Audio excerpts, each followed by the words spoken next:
Yeah. I needed you, but you were missing. Yeah. Told me you changed, but you kept losing touch. Some things I wouldn't even mention. Just know I don't need your attention, no. I get it, I get it, I get it, I get it. Some things don't work and that's the way love goes. I get it, I get it, I get it, I get it. It's over now, what time will tell. You were fine, yeah. The whole time was love in the skies, in your eyes. Oh, yeah, you were fine, was there the whole time. Alrighty, we are back. Welcome back to the channel. We are back for another Warriors live stream. Here tonight, we are taking on the Dallas Mavericks at the American Airlines Center down in Texas. Obviously, we are about 10 minutes away from a jump ball, but we have so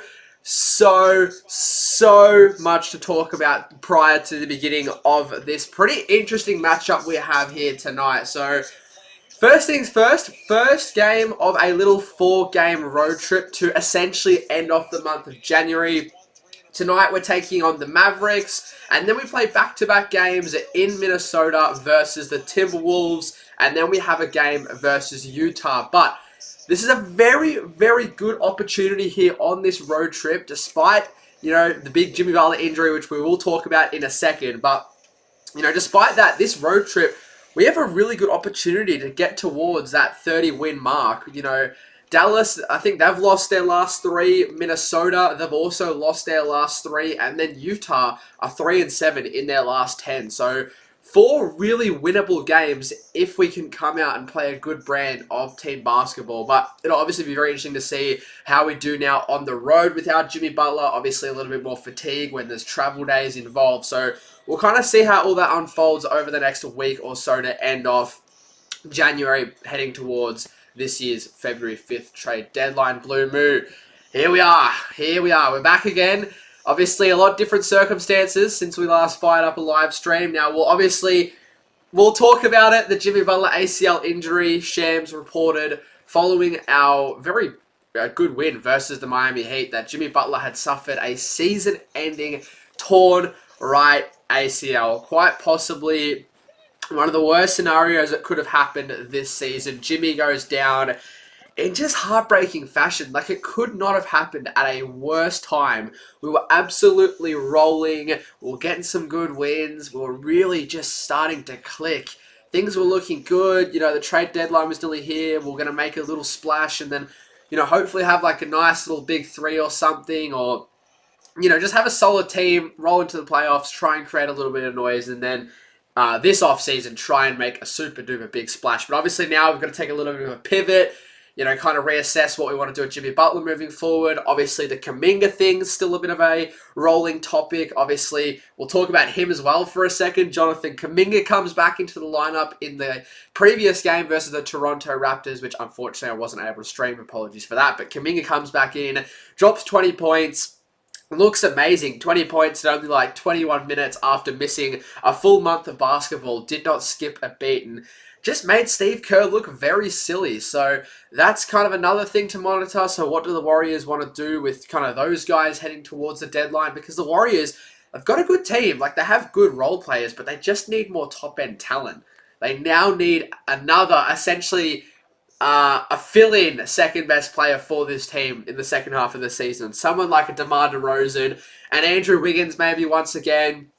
We saw how good he looked against the Warriors in the first half of that Warriors Heat game, or maybe someone like a Michael Porter Jr., Domantas Sabonis. You know, if there's any of those types of players that we can kind of pinch for cheap at the deadline, definitely go after them. But we'll kind of save all that trade talk for a little bit later on, maybe at halftime or something like that. We've obviously got to talk about the game on hand tonight. We have an interesting matchup versus Dallas. Like, you know, you look at this Mavericks team, they're 18-26, no AD, no Kyrie, you know, 2 out of their 3 best players are not playing for the foreseeable future.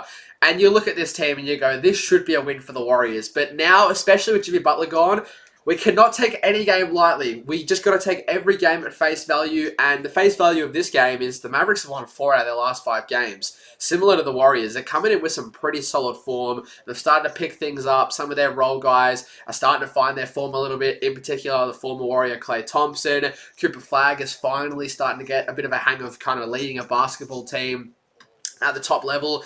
So yeah, I definitely, as well, considering that this is a home game for the Mavericks, I don't think this is going to be an easy game by any means. And especially when we are coming up against these teams that are on the lower tier than us, we have to be winning games like this, especially now, like we continue to harp on about, no Jimmy. So every game versus an easier opponent has to be a win, because it'll be the difference between us getting into the playoffs or not getting into the playoffs come, late April. So yeah, and then as well, like, this is not our first encounter versus the Mavericks. We kind of know what we're getting with them. Obviously, since that Christmas Day game where the Warriors won 126-116, a lot of things have changed for both teams, but the Mavericks gave us a pretty good fight, and I do think that will be the case here again tonight.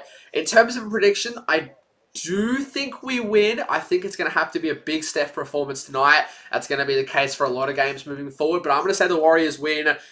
I think it's going to be a low-scoring one. I'm going to go Warriors 122 to Mavericks 117. I think it'll be closer than we'd like. But, yeah, we'll now obviously take a look at the injury report and starting lineups, with jump ball only being a matter of minutes away now. So we'll start off with the Mavericks. Now, they also have a very hefty injury report. AD is out. Now, he is still a potential trade target for the Warriors, in a sense. Like, I know he's going to be out for, like, at least the next month, but if the Mavericks are just looking to dump him, I mean, I would take him, but not the point right now. And then, obviously, Dante Exum, fellow Aussie, obviously love that guy, but he's out for the season. Daniel Gafford is also out. Kyrie Irving, obviously still out with that ACL. He should be back soon, though, which is good. I mean, yeah, I always will hate Kyrie for that shot he hit over us in Game 7 2016 finals, but I just love watching Kyrie hoop, so hopefully he's back out there soon. And then obviously Derek Lively is out for the season. So in terms of center stocks, the Mavs are very low tonight. They're running a very small ball lineup, and we'll now take a look at their starting 5. So they've got Max Christie.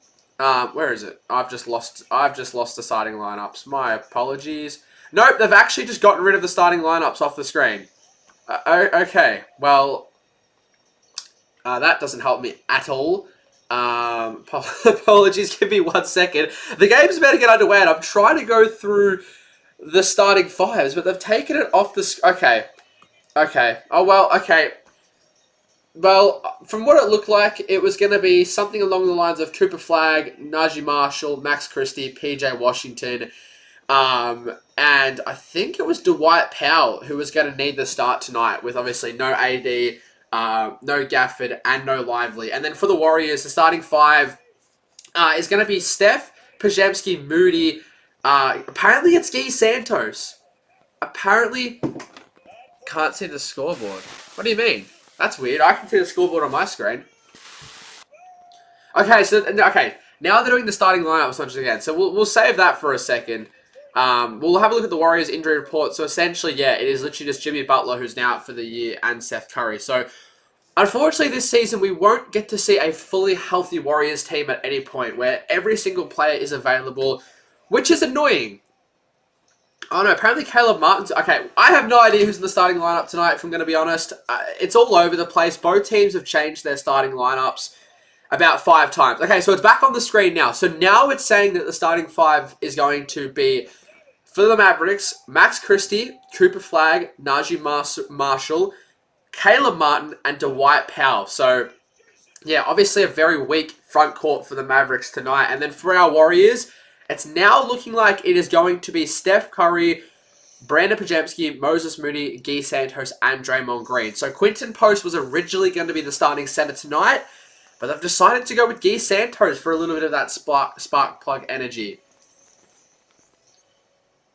Yeah, that's interesting. Okay, so I guess with the Mavericks kind of having that small ball lineup, the Warriors can play the way they like to play, and also kind of have that small ball lineup. So I guess that plays in our favor. Steve loves those small ball lineups. And also, speaking about Steve, apparently And it's still rumored, but this could be his final season coaching the Warriors, which is quite interesting.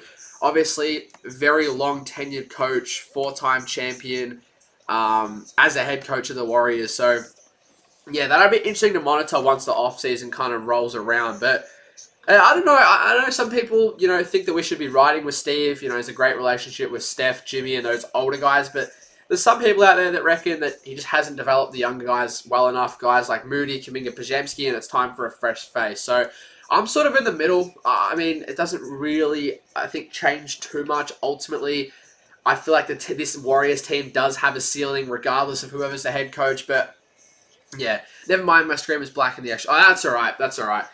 But yeah, we're about to get underway here. It should be a good game. Hopefully, I just feel like now without Jimmy Butler, we can't expect anything. We just really have no idea what is going to happen in these games leading into the trade deadline. Do expect a lot of experimentation from Steve Kerr. I think the Warriors are going to want to figure out definitively who they want to keep and who they want to trade. So expect a lot of changes in the lineup, a lot of different rotations. Some guys, some nights getting more minutes than what they normally would, or less minutes, and this and that. But yeah, we're about to get underway here.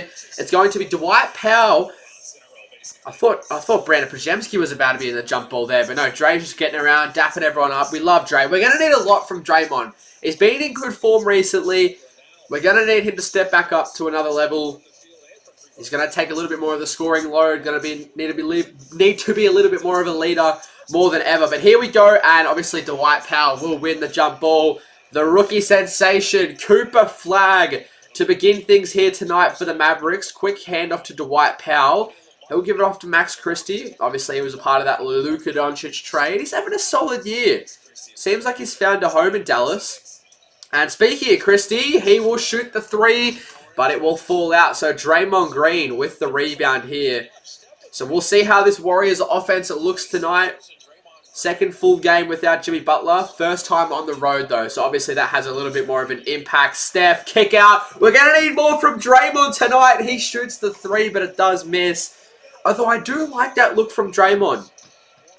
Even if he's not hitting shots early, I want to see him attack, as Cooper Flagg will also miss the three. So, both teams not coming up with any buckets here early, as Draymond gets to the rim and misses once again. So, Draymond starts off 0 of 2.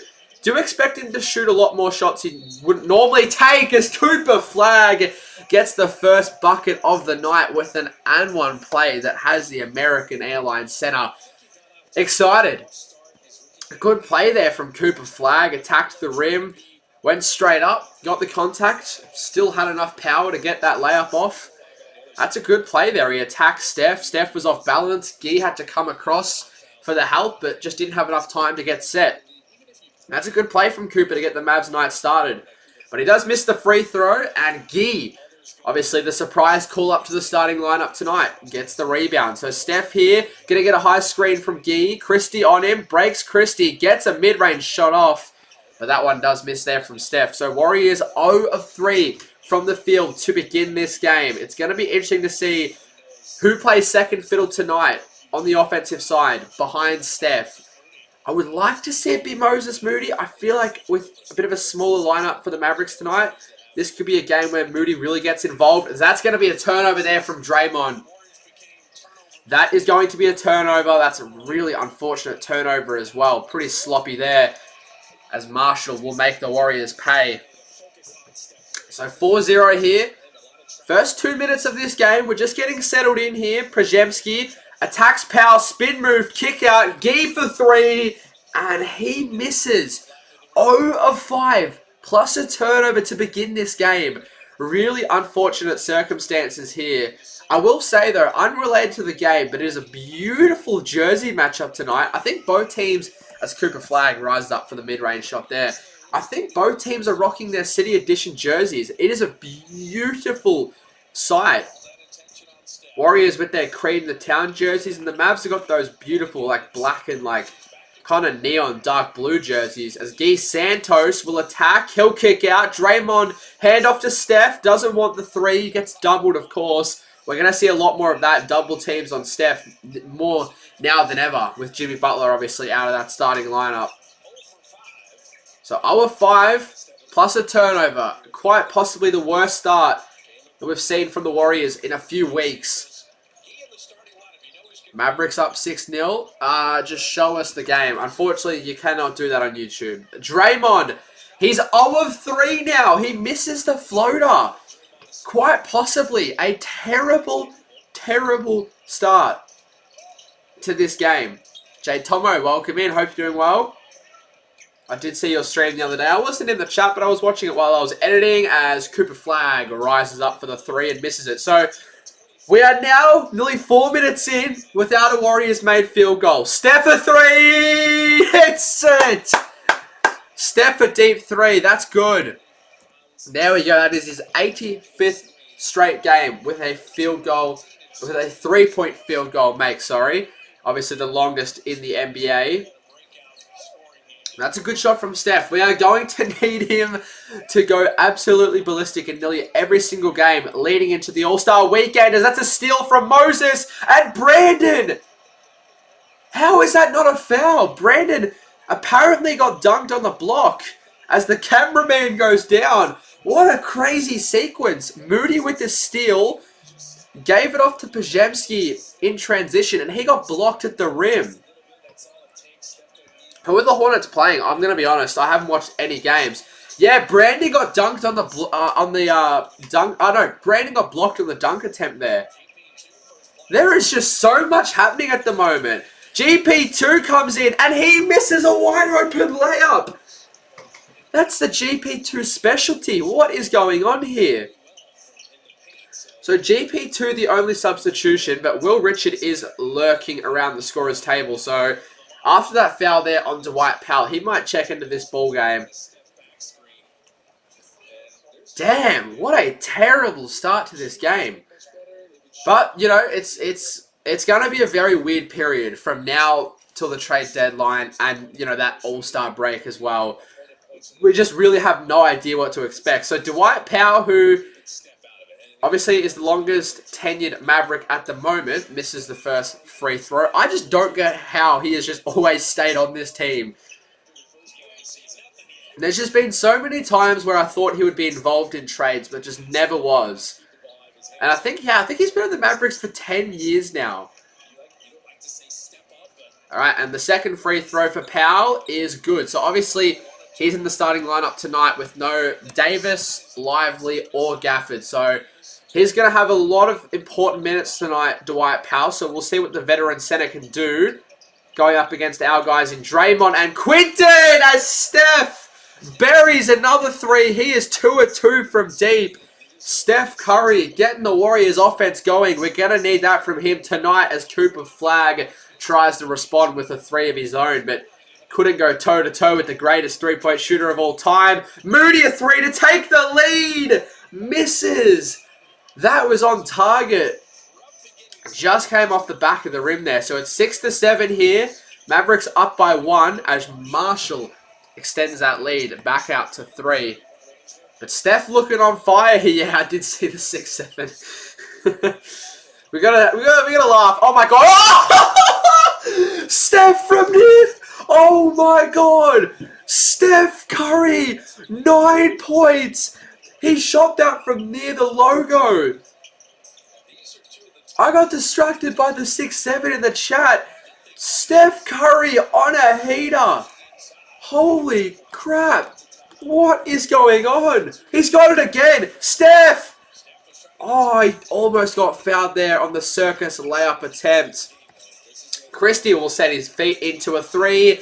And he will hit it. So a little 5-0 run there for the Mavericks, which forces the Dubs to call the first timeout of the game. But what a weird start to this game. Steph Curry has scored 9 out of the 9 Warriors points. All of them on 3s too. That last one was absolutely insane. A deep contested 3 over 2. And that actually got us right back within striking distance before the Mavericks went on a little 5-0 run there. Good 3 from Christie. But yeah, I don't mind what the Mavericks have out there in terms of young guys. I think Christie will be a nice little piece for them over the next few years. And obviously, Cooper Flag is Cooper Flag. You know what you're getting with him. But yeah, there's some things to be excited about with the Mavericks, but I think if you do want to maximize this young core, you do start to have a look at what can you get for Kyrie, what can you get for AD. If you can get anything for D'Angelo Russell, you take it at this rate.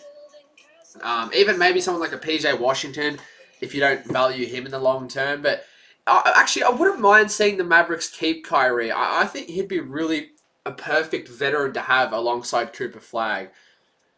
Take off some of that scoring pressure. Obviously, Kyrie's a great facilitator too. Can find Cooper some good opportunities. Yeah, actually, I don't mind that. I think Kyrie and Cooper would work really nicely. It'll be interesting to see how Kyrie does come back from that ACL. I mean, he doesn't really rely on athleticism. He does rely on a little bit of like movement. Warriors Hornet stream. I remember saying it on the stream. Not only was it the most not popular, but the most successful and most enjoyable stream in channel history. In my opinion, it was also one of the most enjoyable Warriors games in a long time. I really enjoyed that game. It was good vibes. We played well. It was high scoring, all that stuff. Steph played well. Jimmy played well. Everyone was doing bits and pieces. Pajemski played well. And unfortunately, it feels like in terms of enjoyment this season, that might have been the peak. Because it seems like it's only going downhill from here. But yes, we've got to try and remain positive. But we also got to look at the reality of things. So, yeah. We'll see. We'll see what we can do. I mean, we're going to need Steph to do this on a nightly basis now. Which is a lot to ask of a 37-year-old. Muted.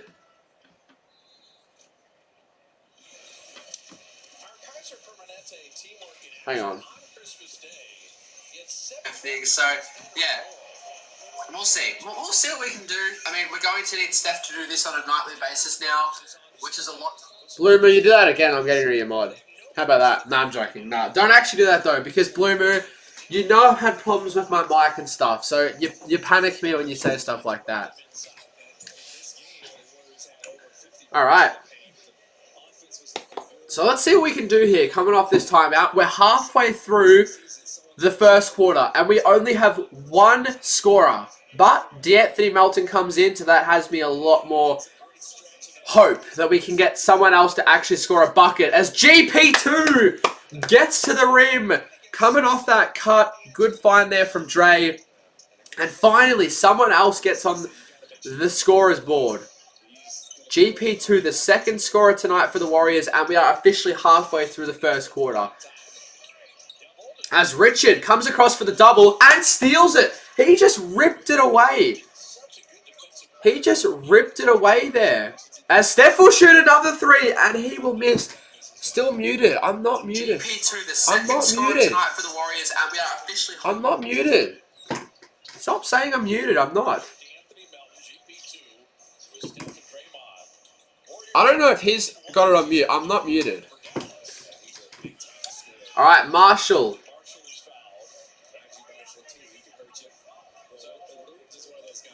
Stream with just... So Steph has exercised. He's had 2 fouls. He wanted the foul on the other end 2 previous possessions. I don't know if he's got it on mute. I'm not muted. Okay, that's alright. Well, it seems to be fine now. It seems to be fine. I can see it matching up now.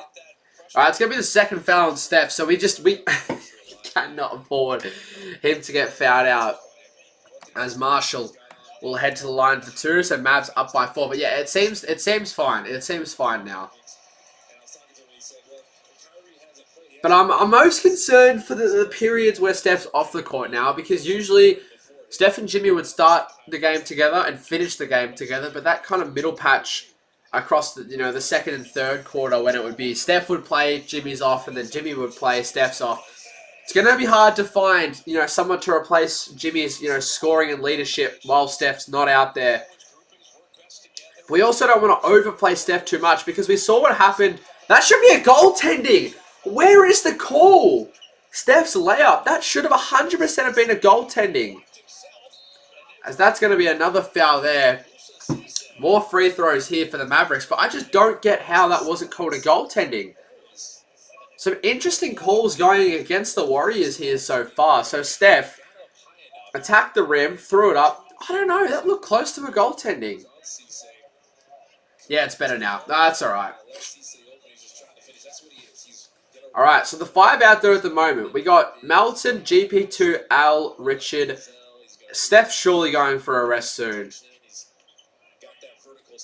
No, I think he's still out there. So I think what will happen is I'll probably play Steph till about the 3-minute mark.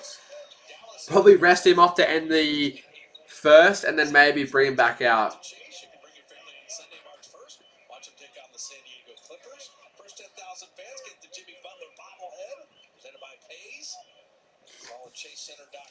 All right. So Klay Thompson comes back. So Jonathan Kuminga! Kuminga is in.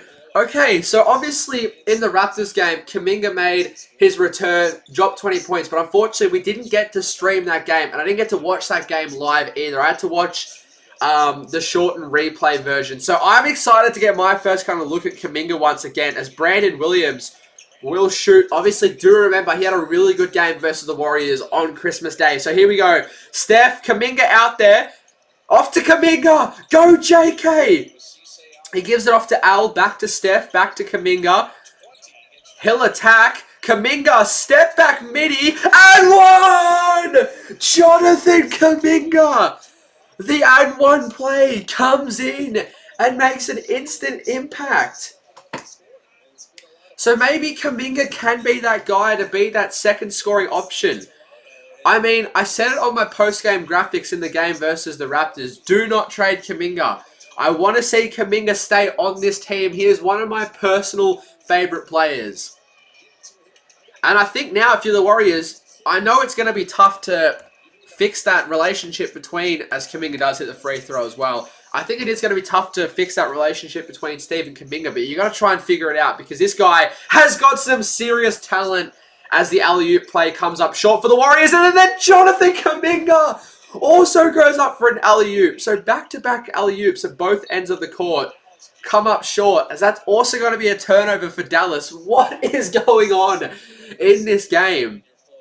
All right, so Steph does go for his first seat of the game. So it'll be interesting to see now, what can this Warriors team do without Steph on the court? They've got Pajamski, they've got Melton, they've got Kuminga, they've got Al, they've got Richard, they've got guys who can score, but it's just about that fluidity. As Melton, all right, Melton can take over. He hits the layup, just blew by his defender and got an easy layup. I mean, easy buckets are going to be the way to go when Steph's not out there on the court. Don't make it harder than it needs to be. As Caleb Martin, and one for him. Caleb Martin, good play. There's been a couple of and ones already here in this first quarter. Both teams, with that three ball not falling too consistently, outside of Steph, of course, both teams have looked to attack the rim. It was solid defense by Pajemski. Kind of just got his arm stuck as Caleb Martin kind of turned around. But there was also a little bit of a push from Martin. Oh, no, hang on. Okay, no, I was going to say there was a bit of a push from Martin as Kuminga and one again. Holy crap. Jonathan Kuminga already about to have his 6th point of the game. Now, before Kuminga hit that, I was about to say, it looked like Martin had wrapped himself around Brandon Pajemski, so it actually did get called in the Warriors' favor. So that won't be an and one play for the Mavericks. The basket won't even count. So that's a big swing. That's a very, very big swing. That's a potentially 5-point swing here. And Kuminga hits the free throw. Oh my God. Jonathan Kuminga has 6 of the 19 points. So Steph and Kuminga have 15 out of the 19 points in the first quarter, as Klay Thompson will try his first 3 of the night. He'll miss, but PJ Washington comes up with an offensive board and ties the game up there as he puts it right back in. All right, Brandon Pajemski, screen for Kuminga. They are looking to find Kuminga on every single play. And I love to see it. Pajemski, deep 3, gets blocked by Martin. Brandon Williams will now move it in transition. He'll split 3 defenders, kicks it out to Klay, pump fake, doesn't want the shot. As poked away by Richard, he'll come up with the steal. Here comes Al. Melton will actually take it, and Melton will get the friendly bounce on the layup. So Warriors now move up by 2 here. Both teams looking to move quickly here as Brandon Williams, by the time I changed the scoreboard, he was already at the basket and ties it right back up. Kuminga now attacking PJ Washington. Hand off to Melton. He'll attack. He'll be fouled. And That's going to be a timeout for, I think, the Warriors there once again, or maybe the Mavericks. It's going to be a timeout regardless at 21 apiece with 2:34 to go. Now, I just realized the scoreboard for some reason, time-wise, hasn't updated. So there we go. So there is 2:34 remaining. Look, all things considered, not a bad start. Yes, we have basically relied on 3 players to do all the scoring. Steph with 9, Kuminga with 6, and then Melton with a couple of good plays in there as well. But, I mean, we're going to need a little bit more from guys like Pajamski and Moody as the game goes on. But, I mean, Jonathan Kuminga, 20 points in his first game back. Already 6 points here in, like, not even 4 minutes of play. I mean, you could not ask any more from him. And it's a good thing because either A, his confidence is back and he will actually be a real piece in this Warriors rotation in the second... Pardon me. He will actually be a good rotational, maybe even starting guy in the second half of the season for the Warriors. Or, if it is just him boosting his trade value, that's a good thing as well. I mean, if teams see performances like that, they might be a little bit more eager to, you know, make a trade for Kuminga. A team like Brooklyn might see what Kuminga's doing and say, hey, look, maybe we will do that MPJ trade or whatever. My preference now with Jimmy Butler going down is to actually keep Kuminga. Obviously, before the whole Jimmy Butler thing went down, yeah, it was obvious. You know, just trade for Kuminga, best available deal you can get, just take it at this rate. Even if it's a Nikola Vucevic in the second round pick from Chicago. You just take whatever you can get at this rate. But, yeah, things can change very, very quickly, and that has been the case here with the Warriors and Kuminga. So, I'm personally on the view of actually keeping Kuminga in the second half of the season. He does have a team option, so, I mean, he kind of doesn't really have much of a choice in a way. But it's kind of tough because it does seem like that relationship between Steve and Kuminga is, like, too far gone. But what's annoying, like, the relationship between Kuminga and the players is apparently, according to guys like Jimmy, Draymond, and Steph, it's amazing. He hasn't been a problem at all while he hasn't been playing, hasn't caused any drama, you know, has still gone to all the games, you know, gotten up supporting, you know, on the bench. So, yeah, it's good to see him, you know, reap the rewards of being essentially just like good sportsmanship. You know, not, you know, you see some of these young players in the NBA when they, you know, have a situation that doesn't pan out well and they request a trade and, you know, it doesn't really happen straight away. They kind of just crack the wobbles and, you know, all that type of stuff, where Kuminga, it could not be further from the case. I really, really respected the professionalism from Jonathan Kuminga. And I would just love to see him stay on this team. I know the narrative is the demand a trade request, and all this type of stuff. But I would love to see him on the team. Now, also as well, cool little fact. Most points scored in a game on January 22nd. Kobe with 81, Embiid with 70, Cat with 62, and SGA with 54. So January 22nd, there can be some really good all-time performances. I don't know what happens in the league on January 22nd, but for some reason, it's a good day for players that are stars. They love to perform on January 22nd. As Melton, coming off that timeout, is at the line here for 2. Does miss the first one.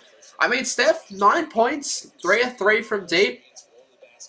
Didn't really take too many shots, but he could be on for a 40-piece tonight if needed.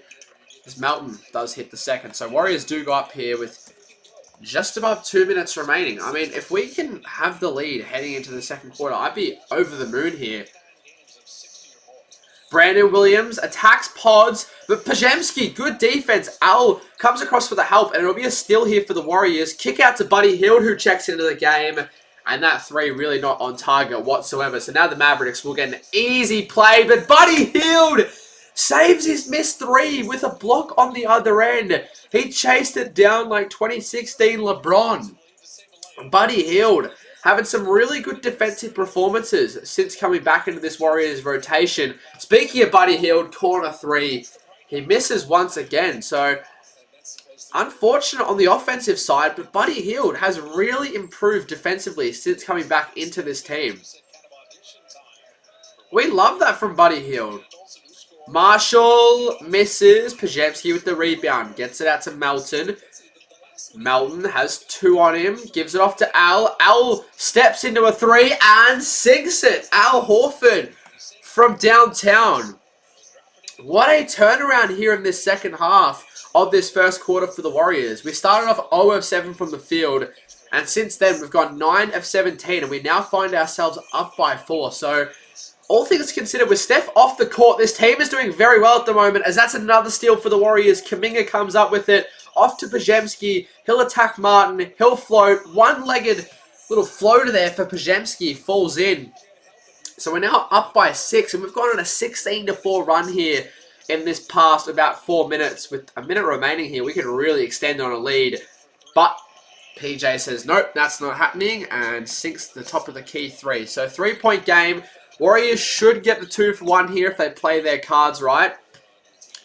Kuminga with ball in hand. He wants a screen for Pajemski. No, he wants to give it off to him. Kuminga sets the screen for Pods. Kick out to Al in the corner. And Al misses the 3. Martin with the rebound. Gives it off to Williams. 28 seconds remaining. Warriors should get the last shot here in the first quarter. Corner 3. Misses as Buddy Hield comes up with the rebound. So that's it. Shot clock off. 15 seconds remaining here in this first quarter. Warriors up by 3. Melton with ball in hand. A good chance to extend this lead. A really respectable first quarter. The Mavericks did have a foul to give, so they'll use it there with 6.2 on the clock. But like I said, all things considered, a really good start to this ball game. Kuminga looking really good. We'll see what we can do here on this final possession. Christie coming in for some defensive purposes. Do the Warriors bring Steph back in for this final 6.2 or do they let him rest? Nope, Steph will stay on the bench. Warriors trusting the guys that are out there at the moment. It's Buddy Hield. Buddy to the rim. And the layup will miss. Half-court shot for Christie. Will count if it goes, but it will not make the distance. So, look. Oh, hang on. Hang on. There might be a foul here on Christie with the half-court shot. Hang on. Quarter's not over yet. We're going to get a review here. I was going to say, all things considered, we'll take a 3-point lead, but that might not be the case here. Apparently on the half-court attempt, Christie was fouled. Now, if the shot clock did expire before the foul, it obviously won't be any free throws, but I thought it got let off in time. So this could be a big swing here. Melton obviously just wanted to contest the beyond half-court shot, but that does actually look like a little bit of a foul. Now looking at that angle. Oh no, he did just go straight up, but is he in the landing space of Christie? That'll be the question. It's more about the landing space, not the initial contact on the shot motion. Alright, we got 48 people in here. Hopefully, we're only 13 away. Maybe we get to 900 tonight. That'd be awesome. We're on the road to 1,000 subscribers. I mean, hopefully we can get there by the trip to San Francisco that I'm going on in April for a 1,000 subscriber special. I mean, I'd hope it'd be before that. I hope it'd be on that 1,000 subscriber milestone way before that. But we're going to see here. I mean, it's still being reviewed. They're going to take a little bit of time with this.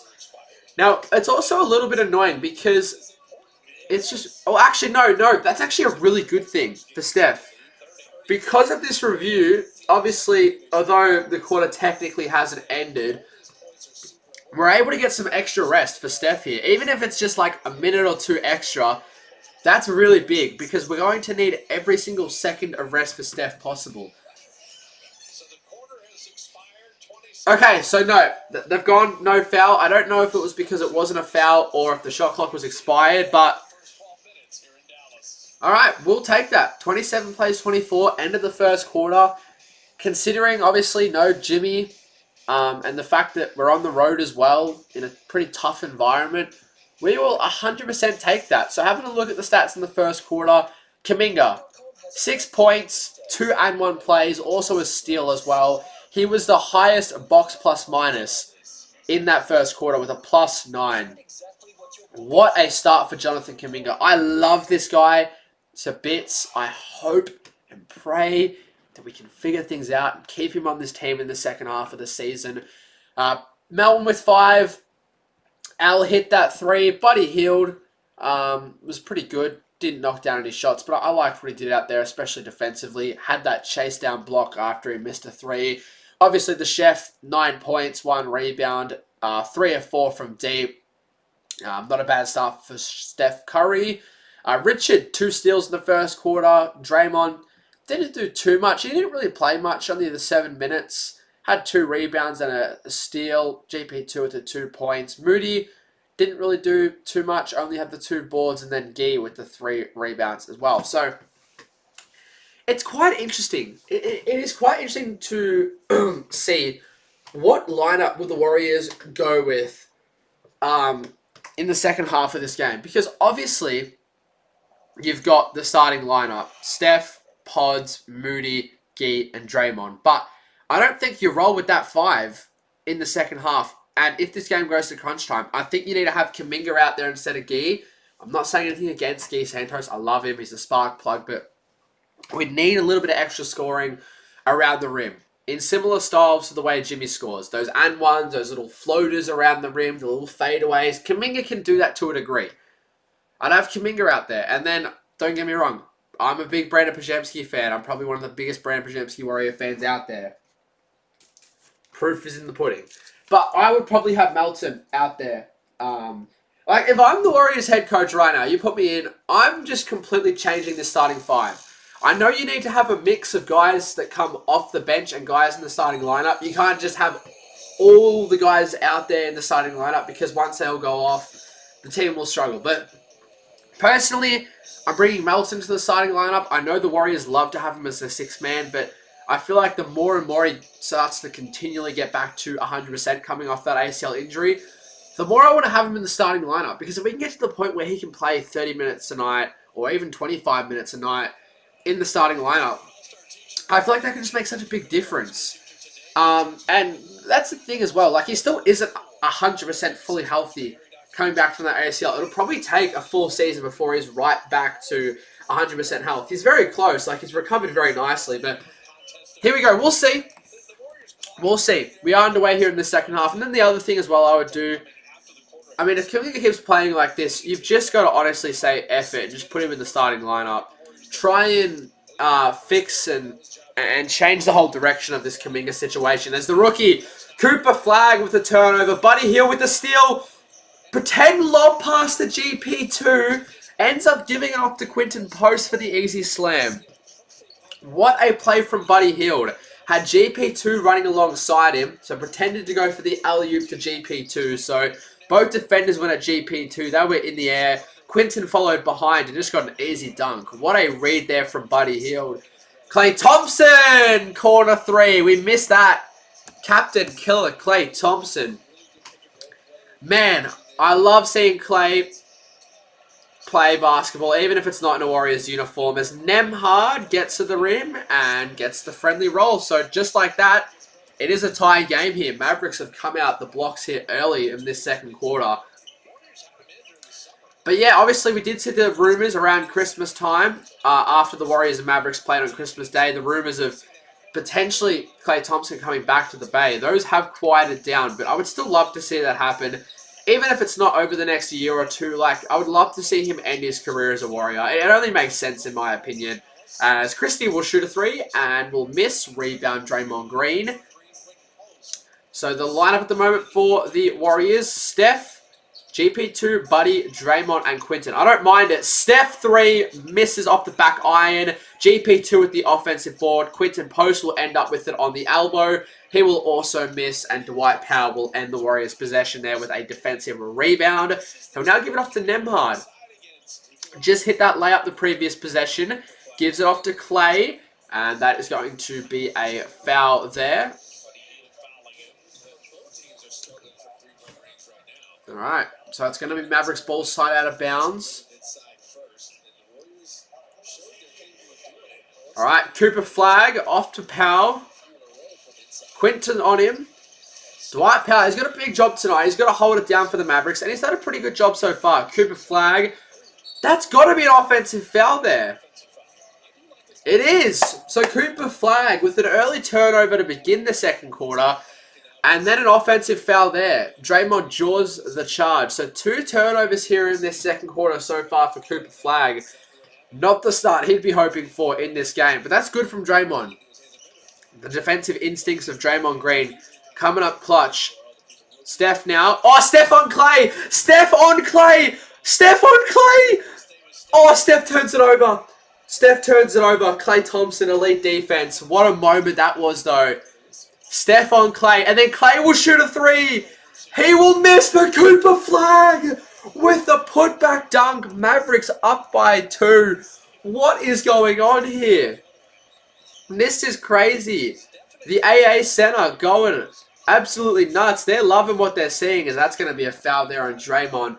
But what a moment that was. Steph looking to put Clay on an island, but Clay knows the mannerisms and the mechanisms of Steph Curry like no one else would, and was able to not lock him up, but play some good D and essentially force that turnover. And then Clay wanted the shot of his own, miss, but Cooper Flag was there for the cleanup work. Alright, we'll get to the line here for Green. We're only a couple of minutes into the second quarter, but a lot has happened. It's been entertaining. It is low scoring, that's to say the least. Only 61 combined points so far for both teams, but you're going to expect that in this game. Both teams shooting the 3-ball not well at all to begin this one.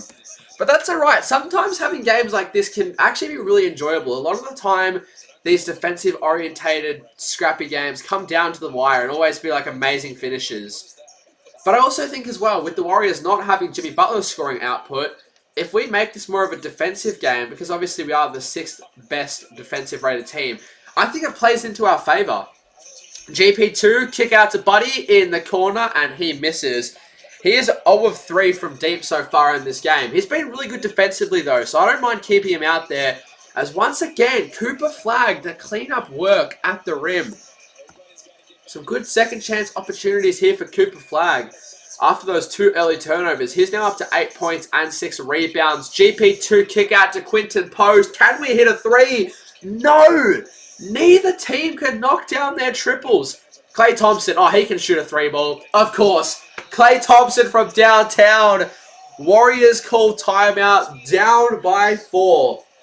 Klay Thompson having a good performance off the bench, and I saw that cheeky smile there on Klay's face. He's been good. He's been really good. I just want to see what the Warriors are shooting from 3 here. It wouldn't be anything pretty. 4 of 19, 21%. Mavericks are also shooting 4 of 14, 28%. But the Warriors are shooting 11 of 34 from the field, 32%. Mavericks are actually not even shooting that bad. 4 of 14 of 32. So that's 43%. So not much of a difference. Not too much of a difference. The Warriors have had some shots at the line as well.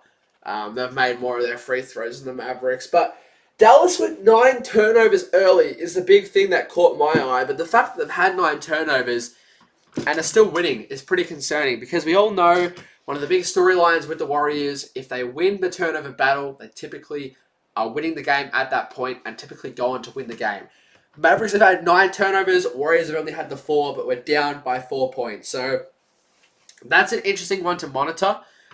But just looking at the shooting numbers so far, Steph 3 of 8, Dre 0 of 3, Buddy 0 of 5, GP2 1 of 3, Quinton 1 of 3, Pajemski 1 of 3, Al 1 of 2, Moody 0 of 1, Santos 0 of 2. Now, the only guys that have actually shot the ball well tonight, Melton 2 of 2, Kuminga 2 of 2. So we only have 3 players shooting above 50% at the moment. That's pretty concerning. A lot of guys are shooting in that 30 range, so we're going to need to get that up a little bit. We've got 40 people in. If you guys are enjoying the stream, do make sure to drop a like and subscribe. We are hopefully going to maybe get close to 900 subscribers tonight. We are only 13 away. I know this stream is probably not going to perform as well as some of the other ones, but I don't really care. I love doing this. It's fun. You know, I'm not going anywhere. I stream every game regardless of the matchup or the injuries or whatever's happening. I love doing this. It's fun as. So, you know, whether we have 5 people in, 50 people in, 500 people in, my view is always the same. I love doing this. So if you want to join the community for, you know, Warriors videos, streams and shorts and everything in between, do make sure to, drop a sub to the channel. Drop a like to the stream if you're enjoying, and feel free to comment down below how we're feeling so far. I think all things considered, it hasn't been too bad. It is going to take a bit of a time to adjust and figure out what the season looks like post Jimmy Butler injury. So, I'm not too worried. And look, in all honesty, right now, it's probably not a championship season, so there's not too much stress on it. I think next year is going to be that final push. I personally think the offseason is when the Warriors make that blockbuster trade. But we'll see. We really will see. Like, things change so quickly. And the Jimmy Butler injury is a prime example of how quickly things can pivot. I will say, though, imagine a scenario where the Warriors don't have all these injuries. We're probably looking at 5, maybe even 6 rings. Because think about all the injuries the Warriors have had. Klay Thompson, the ACL, then the Achilles. KD, the Achilles. Now, if both of those guys don't go down, I stand on the hill the Warriors would have gone on to beat the Raptors. I will always stand on that hill. Then Steph breaking his hand, and then the hamstring injury in the playoffs for Steph, and then the ACL injury this year for Jimmy. Just so many things. Melton's ACL injury as well. Steph gets to the rim and scores his 11th point of the night. It's been a good first half here so far from Steph. And I'm loving this Steph and Klay little battle out there at the moment. Steph and Klay both having a little bit of fun, looking to attack each other. It's good.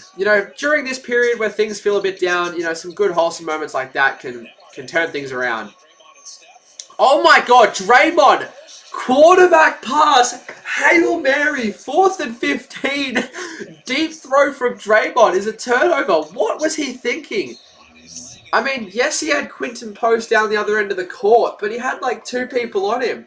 No joke, Draymond just got it and like full just Brock Purdy'd it down the other end of the court. That is a moment. That is certainly a moment.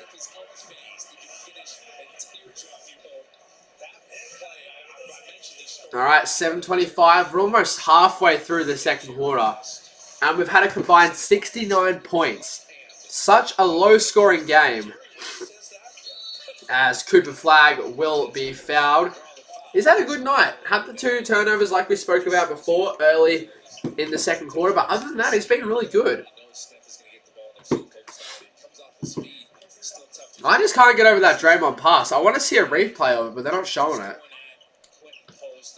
I was going to say they're probably not going to be showing replays of full court turnovers. There's probably not much appeal in that. Alright, Flag misses the first one. Alright, Kuminga's back in.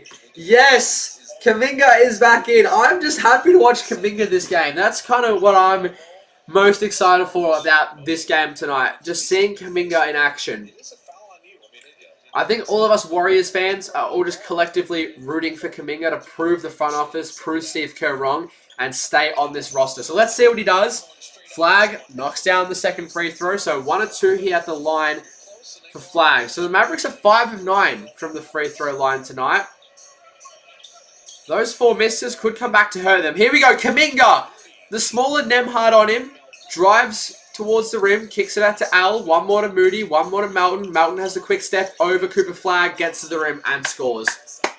Good play there. 4 out of the 5 players touched it on that possession. Got the ball moving from one side of the court to the other, and Melton had the mismatch.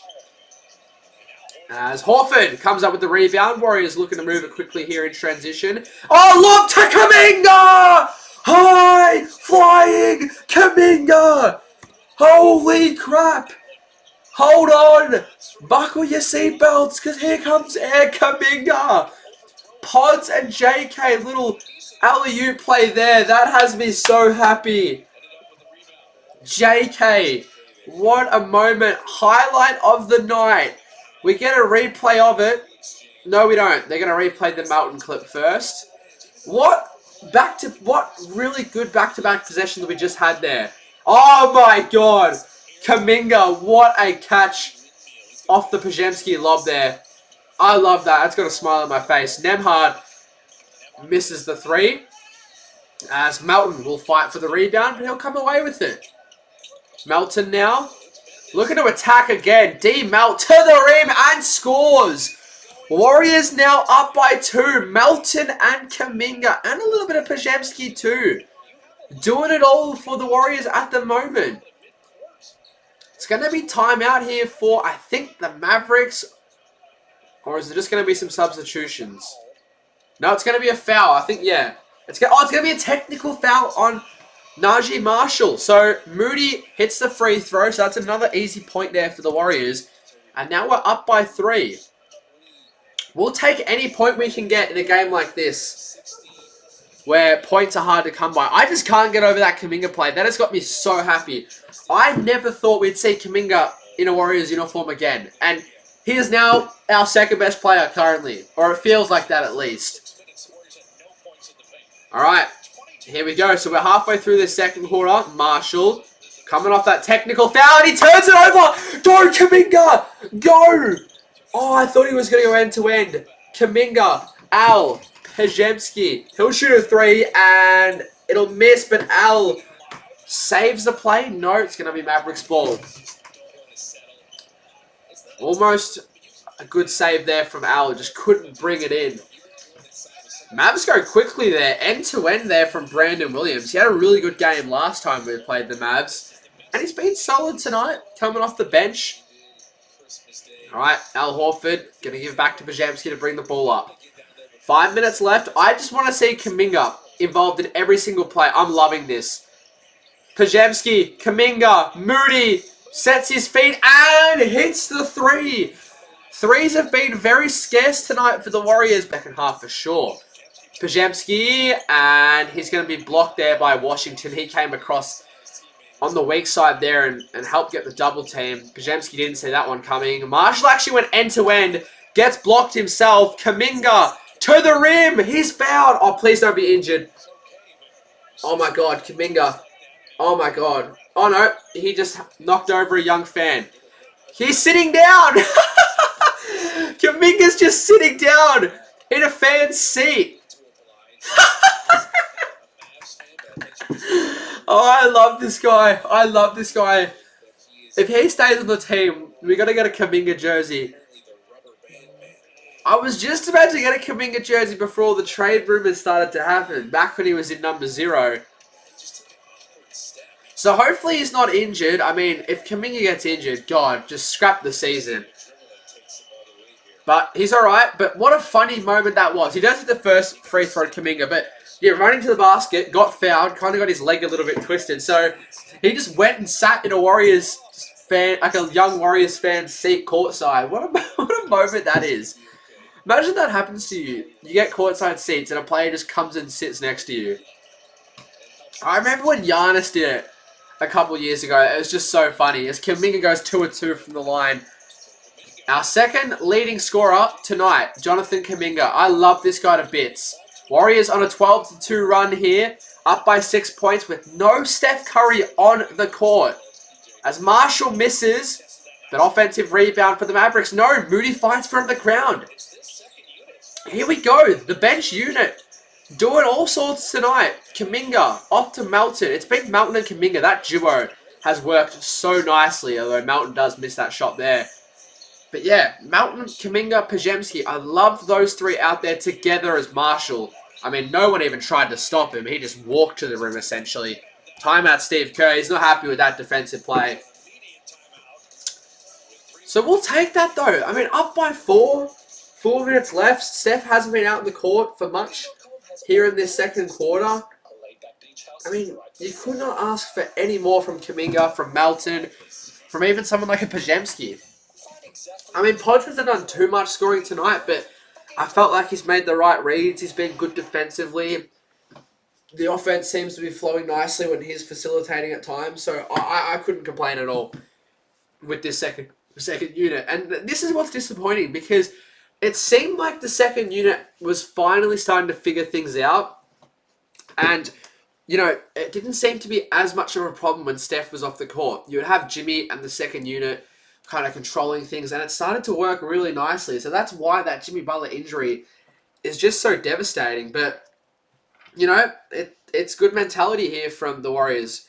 One man goes down, next man steps up, and that next man is our former top top 10 overall pick, Jonathan Kuminga, who has just stood up to the occasion. Has absolutely stood up to the occasion.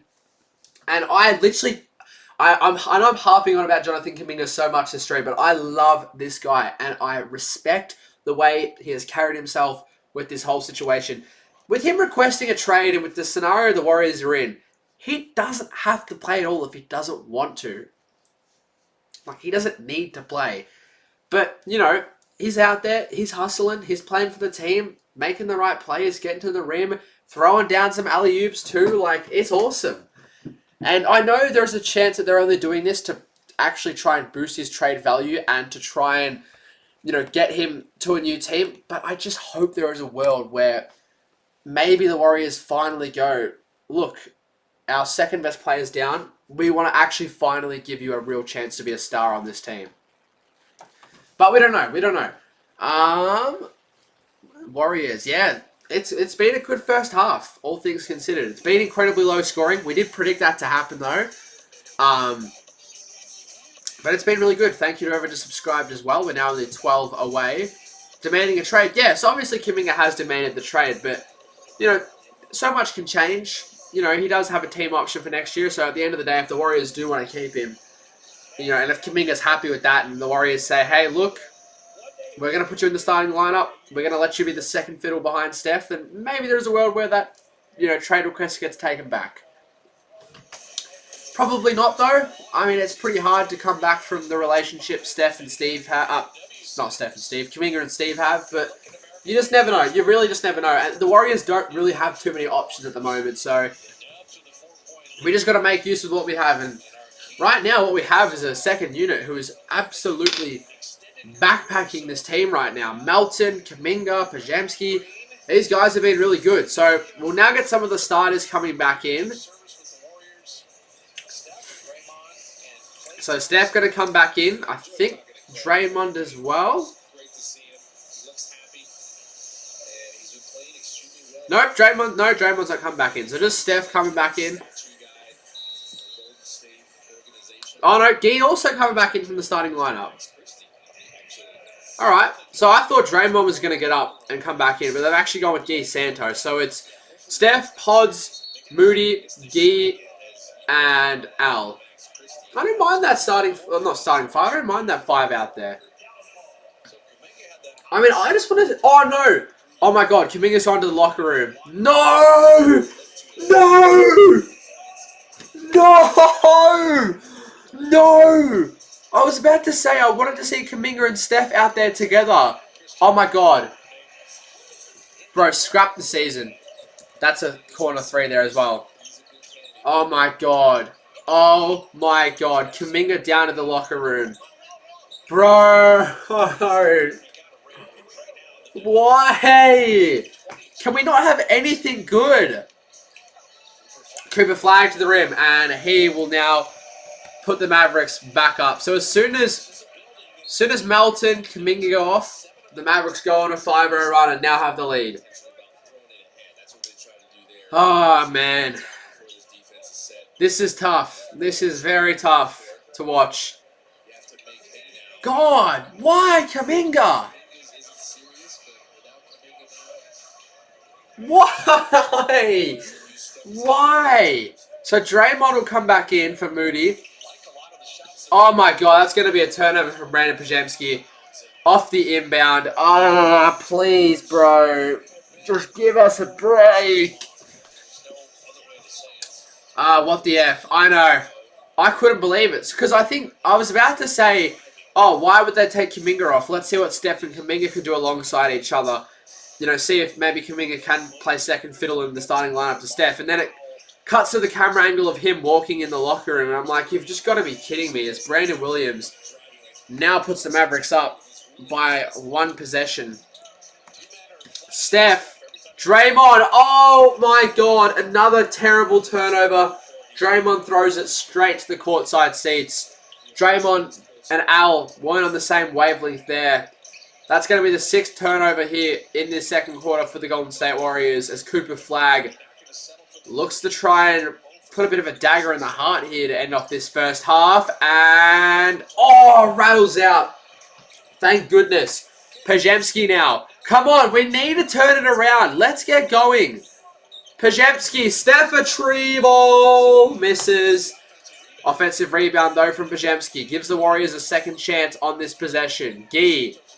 Nothing available. It has to be to Steph. It's going to be a kickball violation. So a fresh 14 on the clock here for the Warriors.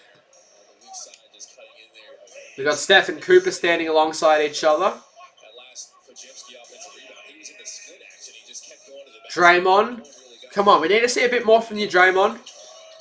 You've been good recently, but not so far in this game. Draymond to the rim, and he smokes the layup. Hasn't been Draymond's night tonight, which does suck. You know, he's been really good recently. We could definitely use his on-ball scoring.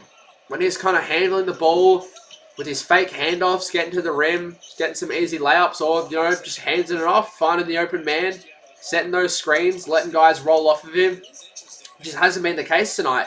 Steph. Oh, Steph on Cooper. 30 on 32. Steph doesn't want the shot. It ends up in Pajemski's hands, and he misses the three. Speaking of a guy that we're going to need a lot more from, with Jimmy Butler out, Brandon Pajemski back into the starting lineup for the first time in a while, and just hasn't been great tonight. Christie, and he hits it. Mavericks now go up by 6 with only a minute remaining here. It's been a 12-0 run. As soon as Kuminga and Melton have gone off, 12-0 run. But finally, the run comes to an end there with a 3. There we go. Finally, we end the run. But once again, like, if we're only down by a possession, or if we're up by a possession, or, you know, if it's anywhere around that 3-point margin, I'll take it. But unfortunately, B. Will hits another shot. Like I've said a few times, he's played really, really good tonight. And he was really good on Christmas Day too. Alright, so once again, if Warriors play their cards right, they will get a 2-for-1 here. Steph to the rim. He'll score. No, he won't. It'll fall out. But he will get 2 shots at the line though. Chance to put it back to 3 points. Good play there from Steph. Got past Christie, had him on his hip, and then Dwight Powell just didn't have any chance at setting his feet in time. So 2 shots on the line here for number 30. 36.7 remaining here in this first half. So I will have a look at halftime, see if we can find out any news on this Kuminga injury. I don't know what to say. I don't know what to say with that, to be honest. I'm flat. I'm flat, man. Kuminga is having such a good game. If that's a multiple week injury, I'd be so sad, because that means that a trade would probably be more likely to happen then. Alright, second one for Steph is good. So 2-2 from the line. 3-point game. Warriors will hopefully get the last possession here, unless the Mavs want to go for a quick shot. See what they're thinking here. Christie does want that quick shot. Actually turns it over, so Mavericks will get the last shot, but it comes at a cost, because that's a sloppy turnover there. Steph now. Christie on him. Step back, Steph. Nope, doesn't want it. Draymond. Back to Steph. Cutting his GP2. He will miss the layup, and Cooper Flag will get it. Shot clock is off here. Mavs with the last possession. Brandon Williams. Come on, let's get a stop. No, it's an easy layup for Brandon Williams. Steph from full court. Oh! Nearly hits it.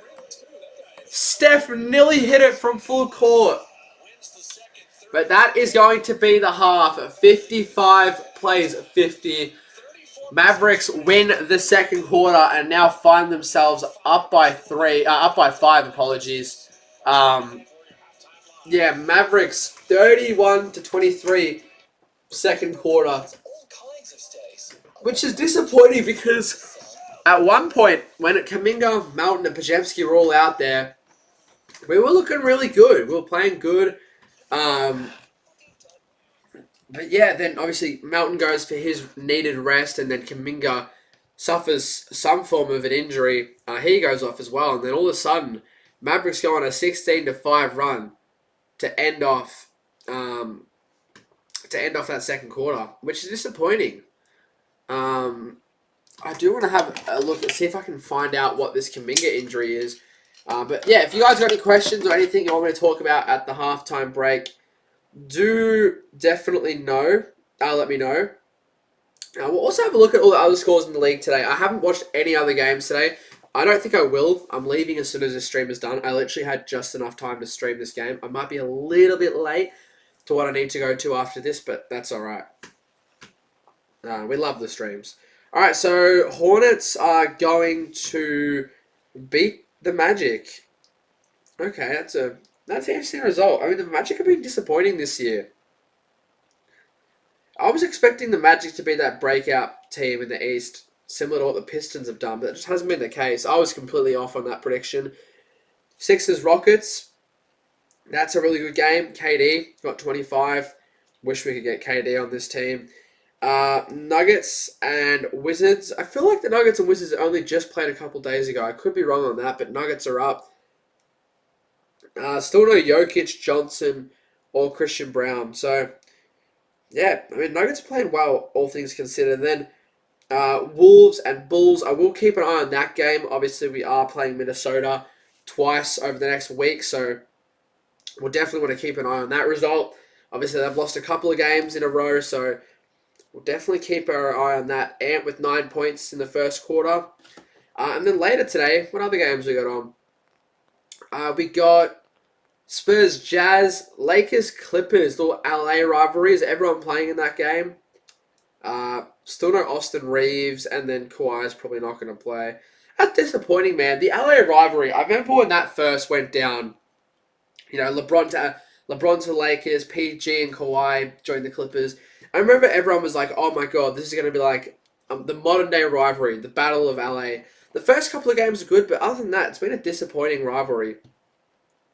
And obviously as well, that game today is because of it's like rivalry week at the moment, so yeah. It's a cool concept, but I just don't think they've nailed all of the matchups. Like, how are the Warriors and Lakers not playing for rivalry week? That makes no sense to me. We are playing the Lakers, I think in early February. I will be streaming that game. I do know that. Yeah, we are playing the Lakers, in February 7th. I think in LA, because the first game we played against the Lakers on opening night was... Oh, no, actually, no, it might be a home game for the Warriors. Actually, no, it's not. No. Even though we played on the road versus the Lakers on opening night, it's another Lakers home game. That's interesting. But yeah, I'm just surprised that Warriors-Lakers wouldn't be a rivalry week game. Like, Warriors-Mavs, it's not too much of a rivalry. Obviously, there was that amazing game, Warriors-Mavs, last season where Steph hit that game winner, and then obviously kind of the whole Klay Thompson thing. So I guess that's a rivalry in a way. Warriors-Wolves, that's a stretch of a rivalry. I mean, that playoff series wasn't really a rivalry. We kind of just got absolutely beat down. But we didn't have Steph, so I don't know. I wouldn't really call that a rivalry in my opinion. But we do play the Wolves twice. So the first game is a rivalry week game, and then other than that, it's just another normal game, regular season game, versus the Wolves. Let's have a look at the other games we got upcoming. We then got the Jazz, the Pistons, and that's it for the rest. So we'll have a look at the games I'm streaming, actually, while we're here. I know a lot of you guys love to know kind of the schedule for all the streams and stuff like that. So we will have a quick look at that while I've got a minute here. All I know is I'm streaming the Warriors-Lakers game because I took that day off. Because I do want to watch that game. So let's have a look. So I hopefully should be streaming Warriors-Wolves Saturday night. It is a very early game, so I'm just hoping that I will be able to get back in time to stream it. Because for me, that game is at 9:30 a.m. and I'm working until 9 a.m. So I'm just hoping I'll be able to get back in time. But I should be able to stream that one. About 75% chance. And then we play the Wolves again next week, Monday night. I will be streaming that game versus the Wolves next week. We then play the Jazz. I'll be streaming that game as well. We play the Pistons later in the week. I'll also be streaming that game. So yeah, I'll be streaming, hopefully, basically the next 5 games, which is good. I was really excited for it originally because I was like, the team is absolutely on fire at the moment. We could actually get in, easily. Oh my god, no! What am I trying to say? We could easily get well into the playoff mix, but yeah, we'll see. We still can for sure, but I don't know.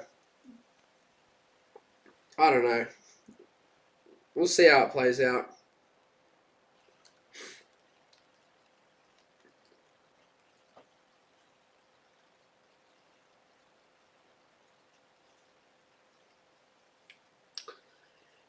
This is all right. This is interesting. I'm just trying to. I'm just looking into this Kaminga injury.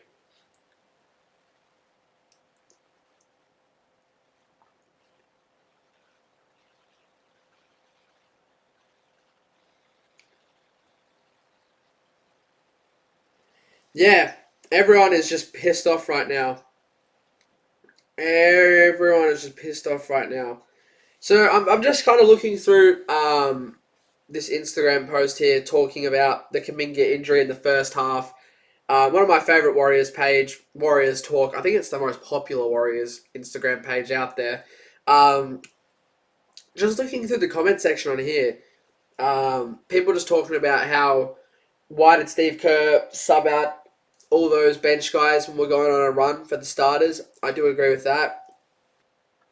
Someone said, nah, F this season. Go trade for Clay. So, someone said, nah, F this season and F this team. Go trade for Poole, Wiggins, and Clay and just let that team ride. Oh, that's too good. That's way too good. That's a funny comment. I like that. Oh, we are actually up to 891 subs. So we actually might even get 900 subscribers this stream, despite the slower stream compared to recent standards. So we'll definitely take that. This comment, your bench played well. Here comes the most glazed, glorious coach, subbing in the starters. Dallas goes on a run. Still defend Steve Kerr. Don't give a shit about the 4 rings. We're talking about the now and the last 2 seasons. So, once again, everyone is just pissed off with Steve Kerr. Everyone's already thinking the season is over and we just need a plan for the off season. So, yeah, everyone is not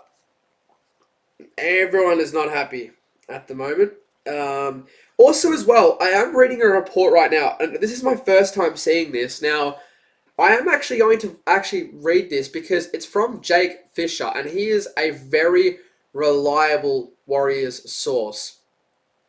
So he has said, the Warriors reportedly plan to be in the mix to trade for Giannis and would like to explore the prospect of signing LeBron James in the offseason. Sources say that the Warriors naturally do plan to feature prominently in the trade mix for Milwaukee's Giannis Antetokounmpo if he truly becomes available via trade, while also exploring the prospect of teaming up James with Stephen Curry at last once LeBron becomes an unrestricted free agent on June 30th.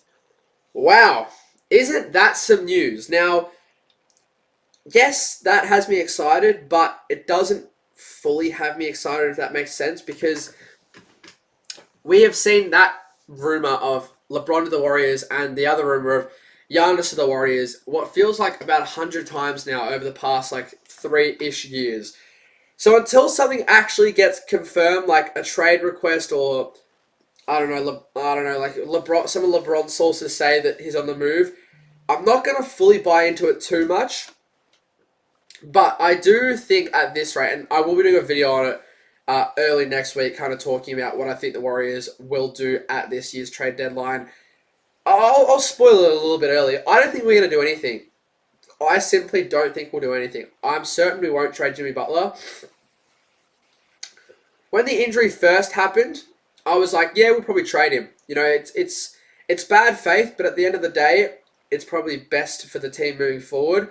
But then I kind of sat down and thought about it. What move? So what move, with Jimmy Butler now being out and traded away, what move could possibly make us better and, you know, put us in championship contention that is actually worth dealing in bad faith to Jimmy Butler like that?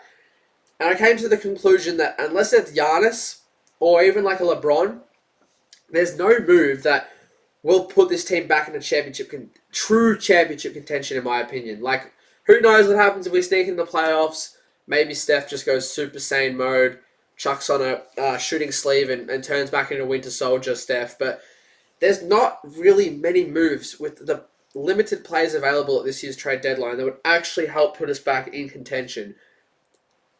So in my opinion, it's not worth trading Jimmy Butler right now when there's not really anyone on the market. It's better to save the assets, wait till this offseason, and then try and get a super duper star like a Giannis or like a LeBron or something like that that'll actually help us go all in next season. Because I think this season we had a chance, if we did make that move and got that kind of third star on this team alongside Steph and Jimmy, maybe we would have had a chance. But with Jimmy Butler now going down, and even if we make a trade, we'll now only have a first and second option. We're still missing out on that third option. So I just don't think it's enough.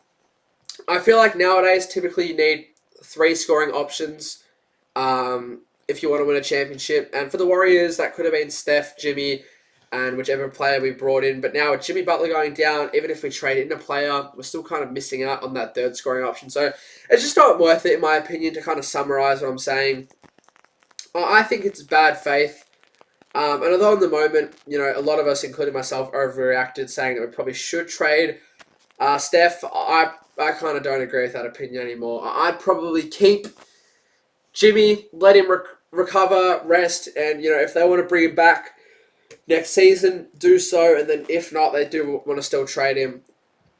At least you've let him recover, where he's currently living at.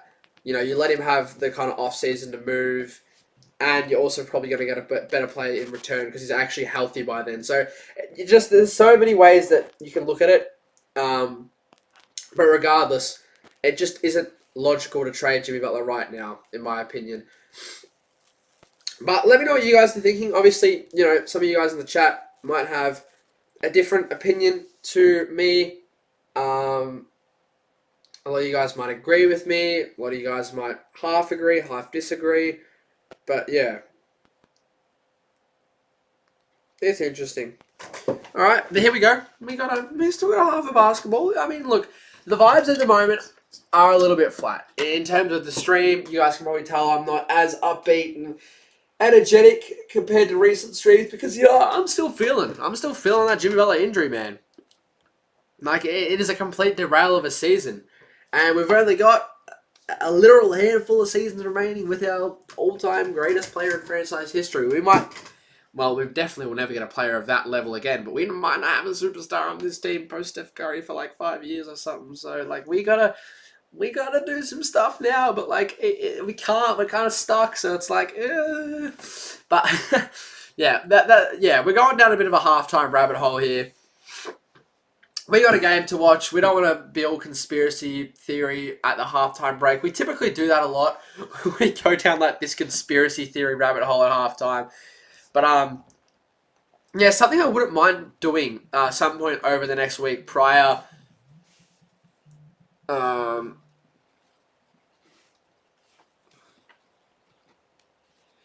I wouldn't mind doing over the next week or so is doing like a bit of a 2K rebuild. Maybe doing a bit of a 2K rebuild. Jumping on, trying to maybe do what I think could work for the Warriors moving forward. Jump on, do some trades, all that type of stuff.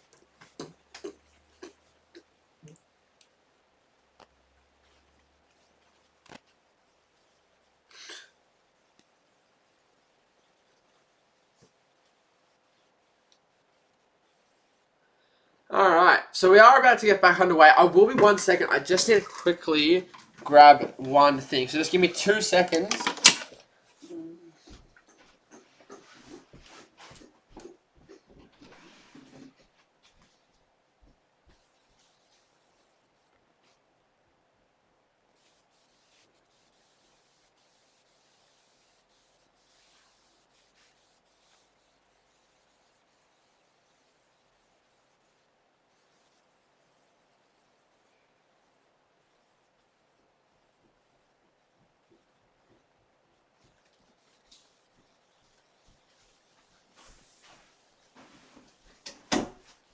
Okay, so we're already third quarter action here.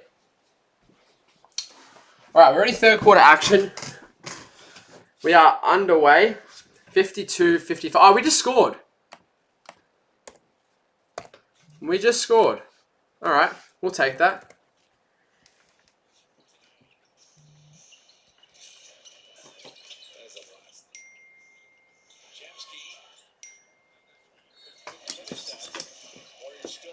All right, do apologize. I have to quickly grab something. I'm out of breath. Dallas in front. Yes, the Mavericks are now in front. 52-55. Yeah, the vibes right now are flat. Let's be real. We just got to get through January, get to the trade deadline, figure out what's going to happen before we know what to kind of expect in the second half of the season.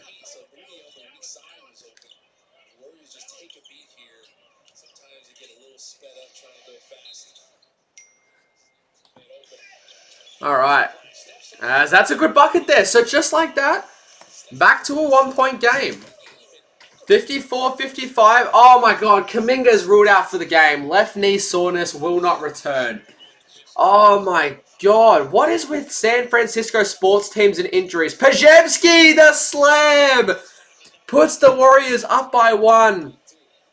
56-55. Warriors now back in front. A 6-0 start to this third quarter. Could not have asked for a better start.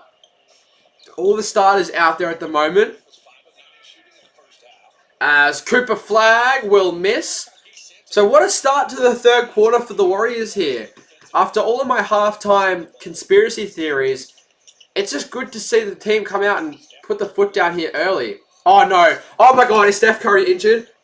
Oh my God, Steph, get up, get up, get up. Okay, he's alright, he's alright. Oh my God. Oh my God. Try to give me a heart attack, Steph. Holy shit. So Steph had the ball, kind of lost his footing and just went to the ground. And I actually just had a heart attack for a second there.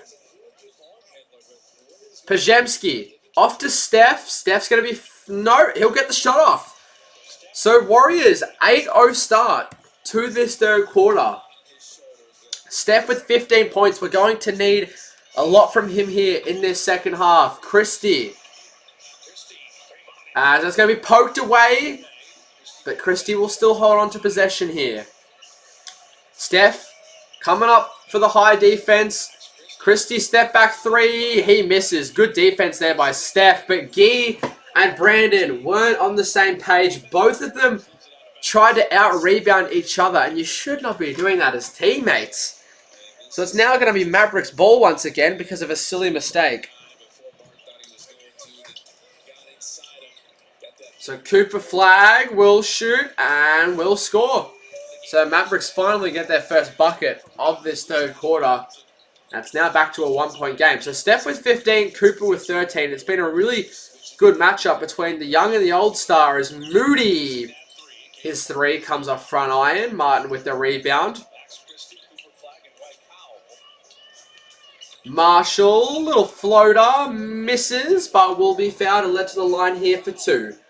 So Mavs a chance to take the lead once again after a strong 8-0 start in the quarter for our Warriors. But obviously the Mavericks having that 5-point lead coming into the second half had a little bit of a lead to cushion on. Alright, the first free throw is good. So tie ball game here. Secure your seats for the home stretch following the All-Star break. The buzzer beater plan. Lakers, Spurs, Rockets, and more. You can scan the QR code or 888-GSW for Warriors. All right. Lakers, LeBron, Luka. Spurs, Wembanyama, and the Rockets, KD. And the second free throw is good. So 59-58 here. Warriors just looking to steady things in this third quarter. So no Kuminga, for anyone who's just joining us as well, officially ruled out with left knee soreness after having such a good start to this game. Pajemski, we're going to need a lot from him in this second half, and he gets to the rim and scores. So it's just weird the way we're playing tonight. It has just been all points inside that three-point line as, oh my god, Martin with a ridiculous turnover. It'll be a jump ball, I think. Kick ball, no way. So I think they're going to give it back to the Mavericks here with a kick ball.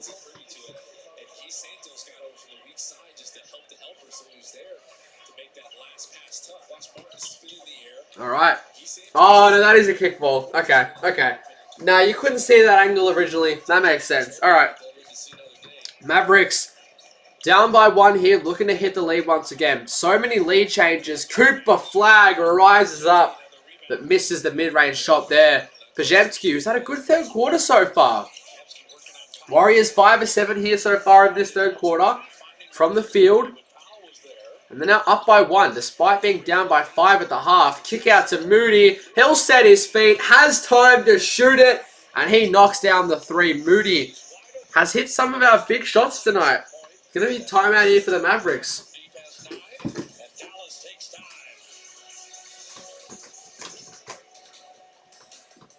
Alright, we'll take that. Moses Moody, what a performance from him. From downtown tonight. Let's have a look at the box score. We didn't really get time to look at the box score at the half. We were too busy going conspiracy theory mode with what the Warriors could do this offseason. So Moody, 2 of 5 from 3. Him and Steph have really done all of the work from downtown tonight. But yeah, like I said, Warriors only shooting 7 of 27 from deep. Dallas haven't shot it well themselves either. They've actually only shot it slightly better, 6 of 22. So yeah, it just has not been a 3-point shooting game tonight. Oh, okay. So it is okay. So breaking news. Per Anthony Slater, Kuminga is ruled out with an ankle twist and a minor knee hyperextension. His left knee injury isn't expected to be a long-term issue. Oh my god, bro. Doesn't matter. Like, even just if he's out for a few weeks, it makes things so much more difficult because you don't have a chance to see how he can fit into this team without Jimmy Butler before the trade deadline. So you either have to make a decision, all right, we're keeping him and just seeing how it works and just go with it as it goes along, or just trade him and just get whatever we can. It's just, man. Man, that's frustrating. Well, hopefully it's not like a weak injury. I mean, it could be a day-to-day thing. It could be a week thing. We'll obviously have to wait and see how he pulls up. But yeah, even just a few games, that's annoying. He's been playing really good too, and just knowing Steve Kerr, watch, he'll get put back right to the bottom of the rotation, have to work his way up again and all this rubbish. Alright, so 8:15 left in the third quarter. It just felt like this game has dragged on for a while just because of how low scoring it is and the way both teams have scored tonight. Only 13 triples. Real old school basketball here. I mean, both teams are only on track for just above 100 points at this rate.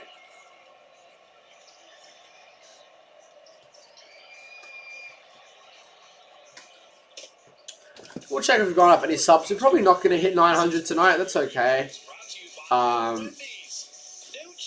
Yeah, we probably won't get to 900, but that's fine.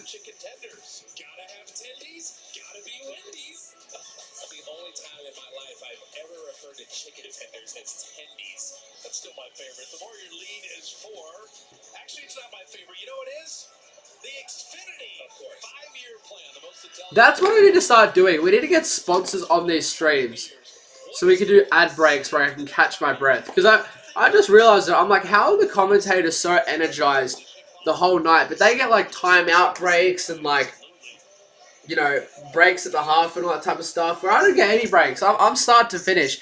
We need to get some ad breaks where I can just click on a button and we have like an ad roll and I can catch my breath for a minute. That'd be awesome. Christie now. Off to Williams. It feels like the game's in the balance right now. I think whoever wins this third quarter will go on to win this game. Alright, that's a good shot there though. So 61-63. Both teams just hovering around 40% from the field tonight. There's going to be a foul there. Dallas holding on to Steph, playing that tight defense, not wanting to give him any space whatsoever. Just to be ready for getting held like he does all game. The Warriors, again, defensively. All right, so Will Richard finally comes into the game. I don't know why he hadn't been put in at all tonight, but finally he comes in as Steph gets to the rim. Easy layup there. Great cut from Steph. That Dre and Steph connection put on display.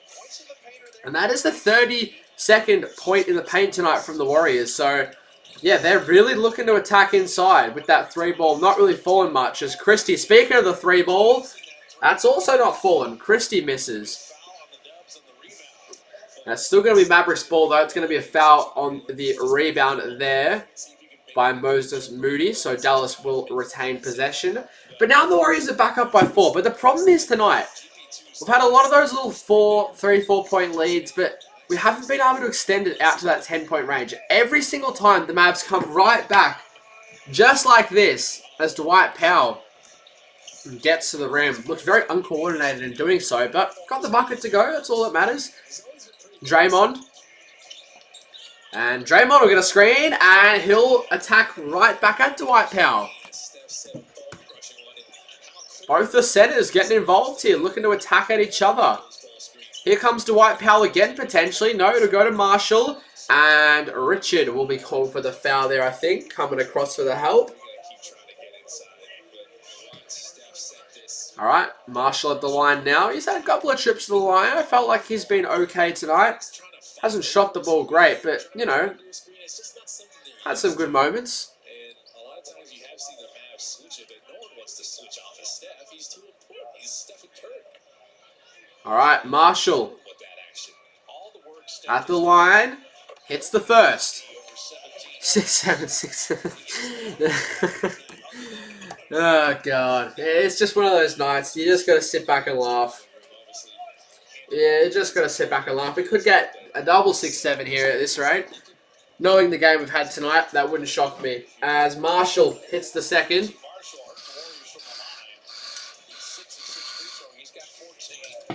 All right. Marshall, 14th point of the night. Like I was saying, he's been really good tonight. He actually has shot it better than I thought. Actually, a lot better than I thought. Maybe it's Christie who I'm thinking of that has been good but hasn't shot it that well. All right, Clay coming back into the game. But unfortunately, he's not matching up on Steph. I know, obviously, you wouldn't typically have that matchup, but I want to see Steph on Clay. I want to see some House of Highlight type moments. Dre and PJ exchanging some friendly words there. They're both laughing. Obviously, we all remember when PJ Washington poked the bear, but, you know, hitting a little night down in the tunnel, and Warriors come out next game and absolutely destroyed the Mavericks. So a little bit of friendly banter there as another good shot from the Warriors. Inside, though, all of the buckets have come from inside the three-point line tonight. Klay Thompson, pump fake, out to PJ, who we were just talking about. And he misses, but unfortunately Steph turns it over on the rebound attempt there. And Marshall once again, he's probably been the Mavericks' best player tonight, now that I think about it. Alright, Steph, gonna give it off to Dre. He's got numbers outside. Looks like Uncle Al Horford's getting ready to check back in, so a bit more size injected into this Warriors lineup. Moody, Draymond. Risky pass to Steph, and it will ultimately result in a bit of a dead possession there from the Warriors. So the Mavericks will come up with it. Christie will shoot a three, and he will score. So timeout Warriors. Mavericks go back in front, which is frustrating because only a few minutes ago we had a 4-point lead, and we just cannot extend on those mini leads we have. We just keep blowing them, but it has truly just been the most back and forth game the Warriors have had so far this season. You just cannot split either of these teams. Two undermanned teams just going at it, fighting, playing some scrappy defense. Neither team can hit the three ball though, so that's why it's kept it so close and low scoring. But I like it. I like it. Yes, this game has definitely felt like it's dragged on at times, but I think we should get a good finish. Like, I think the biggest margin has probably been about... Actually, I'll have a look what the biggest margin's been. I'm going to say it's probably only been about... Probably a 6-point swing either way. Yeah, both teams' biggest lead. 6 points each. And it was... Both teams had it in the first quarter. Yeah, that's pretty interesting. So, yeah, other than that, like, it's literally just been back and forth. Warriors slightly won the first quarter. Mavericks very much won the second quarter. But the Warriors have definitely won the third so far. But I'm just sad about Kuminga. He had 10 points, 100% from the field, plus 18 in the box, plus minus. Had 20 points the previous game. So he had 30 points in 30 minutes since coming back into the rotation. But we'll probably miss a game at the minimum. Probably won't play in that game versus Minnesota, which also sucks because if anyone who remembers back to that playoff series last year, he was dominant. He was averaging 20 points in that 5-game series in the playoffs versus Minnesota. And he was our best player, in my opinion, in that series with Steph going down. So that's annoying. Ah, man. Hopefully he's back for the second game, worst case scenario versus Minnesota. Because obviously, if we have a look to the games we have ahead to end off January, I think this next week is the end of January. So end of January, we're playing Dallas, and then we play Minnesota twice, Utah to end off the road trip, and then we come back to the Chase Center to play the Pistons to end off January. Kuminga, the future Laker, balling out before getting injured. There is not a world where Jonathan Kuminga is a Laker. There is not a world. I don't want any of your Lakers scraps, Blue Moon. I don't want Gabe Vincent and Dalton Connect and all those guys. You can keep those guys. I'd maybe want Rui Hachimura, but like we don't really need Rui Hachimura. We already have enough of those guys who can score 10 to 15 points a game. We need more top-end scoring. And Blue Moon, I don't know, Blue Moon. It's interesting. I don't know if the Warriors do end up trading Jimmy or JK. It might be one of those things where they just say, nah, we're just going to let the season ride and just come back in the off-season. I don't know. We'll see. But yeah, I was just saying it though, Blue Moon. He was absolutely balling out. He had 30 points in 30 minutes since returning to rotation over the past 2 games. And he was shooting like well in the 80s as well. Like he only missed a couple of shots in that Raptors game. Didn't miss a shot at all tonight. Alright. But it's just been a weird game, Blue Moon. It's felt like it really has dragged on for a while. And I definitely think it, yeah, has definitely been a longer game than usual. Just because of all the stops and plays, all the fouls, and just back and forth. Both teams not really shooting threes early in the shot clock. Both teams having to try and get inside, so it takes up more of the shot clock and all that type of stuff. Because the Warriors have got 36 points in the paint, and we usually only average 43 per game. So a lot different play style tonight for the Warriors. Alright, Steph now bringing it up. Had a hot start to this game. Just kind of been cruisy through the second and third quarter. Hasn't had like a little Curry flurry, although... Hold up! Oh, hold up! Hold up! We might have just done one of my famous like reverse jinxes on Steph here. We did this the other night. I was like, Steph had been quiet, and then he went on a Curry flurry. Oh, that would be awesome if we got that. As Williams to the rim is fouled there by Uncle Al Horford, as we love to call him on the streams. 2 shots here at the line, but good shot there from Steph.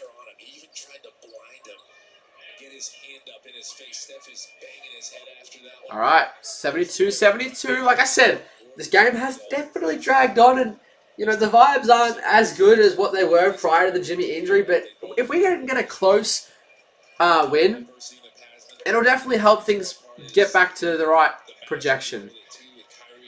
Alright, Williams' first one is good. Mavs haven't shot well from the line tonight, so they want to make the most of the rest of the freebies they get in this game. Could end up costing them, especially if we do get a close finish. Alright, Williams for his 12th point of the night. He's had some really good performances against the Warriors so far this season, but he does miss the second free throw, so it's really going to cost the Mavericks. It's their 5th miss from the line tonight. Oh my God, Steph, step back three, misses. Oh, that would have unlocked takeover there. With Clay out there on the court, Steph wants to impress him, as that's going to be some more free throws from Williams. It's like seeing your ex-girl and you want to impress them. That's what basically was going on for Steph right now. But he missed that one though. It looked good. It had the right arc, but just didn't fall in. I will say though, I like what I've seen from Brandon Williams. He's played really well. As unfortunately, of course, the broadcast wants to lag right now. Fortunately, we probably will miss out on these free throws here. It does this once a stream where for some reason the NBA League broadcast just like completely freezes for like 30 seconds. Alright, so it looks like Williams did hit the first one. Yeah, he did. Alright.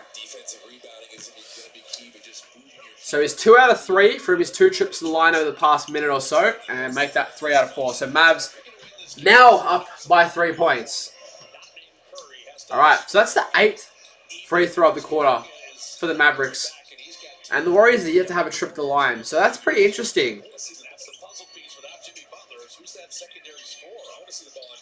Melton, who's back out there finally, and he misses the layup.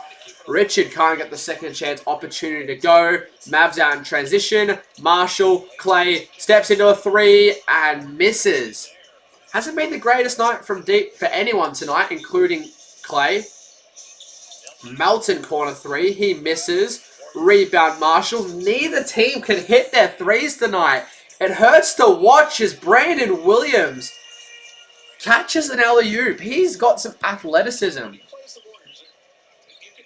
Makes up for his height with the athleticism he's got. Now, that's a really good little run here for him. The 2 trips to the line and then that play as well. Alright, good play from Melton, though, to respond. I think with no Jimmy, I think the second fiddle right now, with also no Kuminga, needs to be Melton here. I know it doesn't typically work too... Oh my God, Brandon Williams. He is going crazy. That is, oh my God, Curry a deep 3. Oh, Steph! Rattles at home. This is like Steph v. Brandon Williams here. That's Steph's 10th point of the quarter. But like I was saying, I think Brandon Williams has scored like the last 9 points here for the Mavericks. Can we get a stop on him? Gives it off to PJ. Corner 3, Marshall. He hits it. So finally the scoring is starting to open up a little bit here. Oh, Steph, another 3. Oh! Steph from deep. Oh my God. Curry flurry. This game is starting to open up here. We might get an entertaining finish to it. Marshall. Going to be double teamed by Steph. And that should be a turnover. Warriors ball. So Steph, 13 points in the term. How about that? Nothing but net. Chef Steph heating up here. This is good. And here comes Pajemski. And Buddy. So very, very, very small lineup out there at the moment for the Warriors. Steph, Pods, Buddy, Melton, and Al. So this is the famous 4-guard lineup as Clay turns it over. Good read there from Al. Off to Steph. He's hot. Gives it off to Al. Hand off to Melton. Melton attacks the rim and he scores. Tie ball game here. Warriors on a little bit of a run. 2 minutes remaining in this third quarter. This is our opportunity to attack the Mavs and out of nowhere get this lead back in our favor heading into this fourth quarter. Try and steal a win on the road. Every game now feels like it has so much more importance as Steph. Just don't get injured, Steph. Please be careful. Pajemski to Melton. He's been hot. Corner 3 is good. Timeout Mavericks. D'Anthony Melton on a heater here in this third quarter. And he is fired up too. Warriors now with a 3-point lead. How about that? I mean, we've got pieces on this team, man. Melton was 16. Plus 21 in the box plus minus. 7 of 10. 1 or 2 from deep. I mean, like, we have pieces on this team. Just like the San Francisco 49ers, we've got a good team. We just cannot stay healthy. Like, I feel like all we're missing from just completely blowing this game out of the water is a Kuminga-type player. But unfortunately, we won't see him back in the ballgame tonight. But it's good to see Melton has definitely stepped up and taken that scoring role. That second scoring option role with no Jimmy. Jay not playing well. Kuminga now out. I think Pajemski's also been solid. You know, has 6 points, 8 assists, 4 rebounds, and a steal.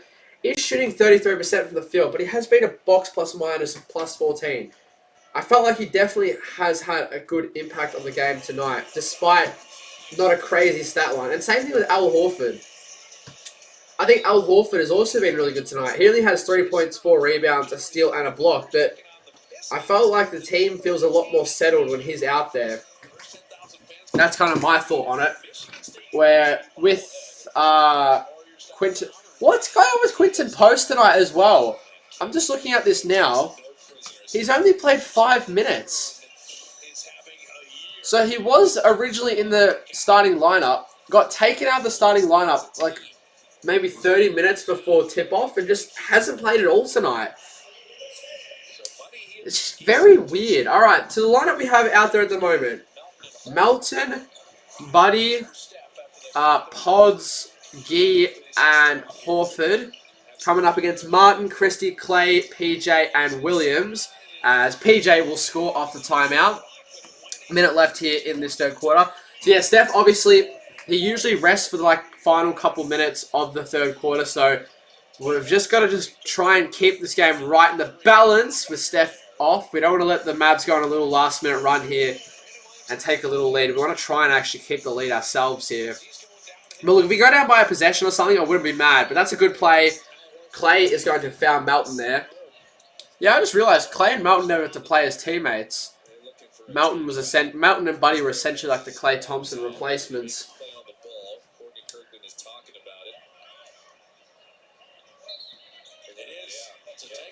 All right, that's going to be a transitional take foul. Steve Kerr was asking the officials on that. I was wondering what he was asking for a second there, but... So it'll be a free throw plus Warriors ball here for a transitional take foul.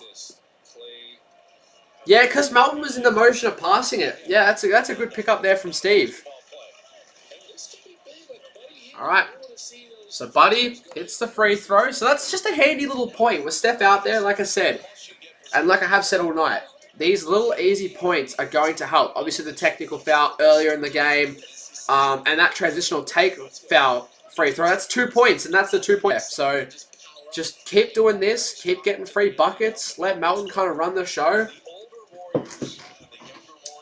All right, so Steph. Sorry. The camera panned to Steph, but I said Steph for some reason. But no, Melton misses the first one. We don't want to be missing free throws. We want to leave that to the Mavericks to be missing the free throws.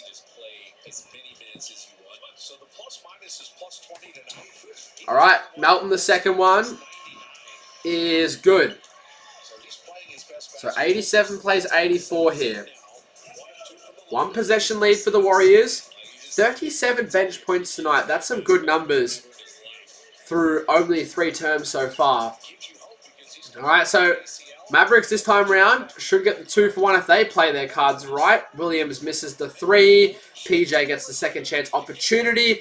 And eventually the Warriors come up with it. With only 30 seconds left, Pajemski to the rim. Pods will score. Good play there from Brandon. Was able to just sneak through 2 players there and get it up and in. So Warriors technically will get the last possession here with a second separating the game and shot clock. But in all honesty here, if the Mavericks play this right, they'll get last shot. But they want to get a bucket most importantly, regardless of the time. Like if the Warriors come out hot in the fourth, if Steph wants to start the fourth quarter off, they'll go on a run. Melton from half court misses. We've seen a few near half court attempts almost go in this game, but we'll take that. 89 plays 84. Nice little lead. We will 100% take that little 5-point lead. Alright. We've got 1 quarter left. We've got a chance to get a big road win here.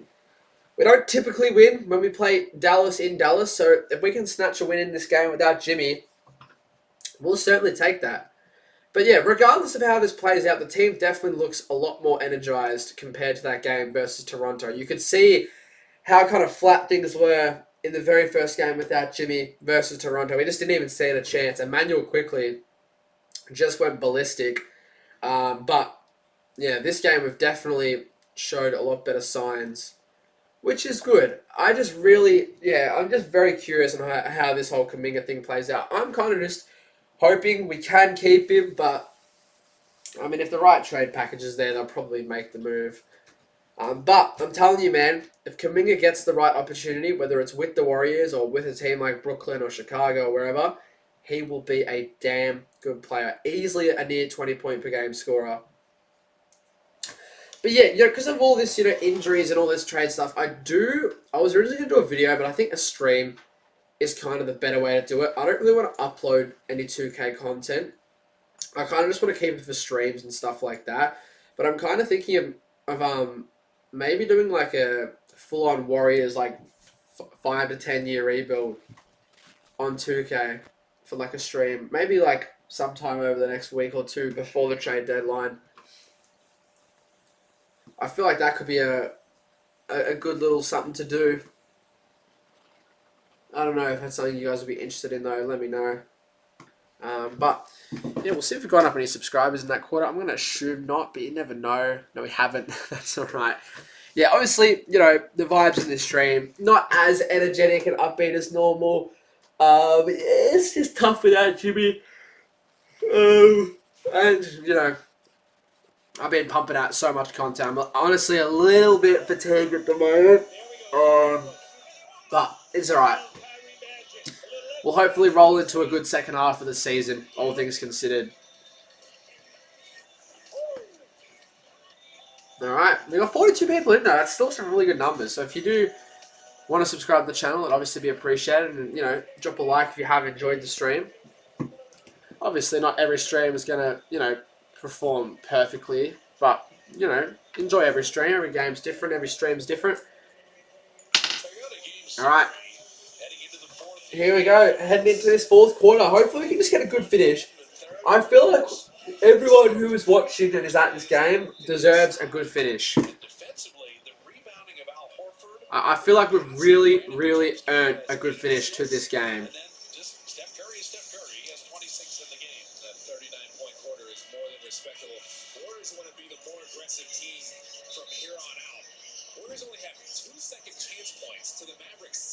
Alright.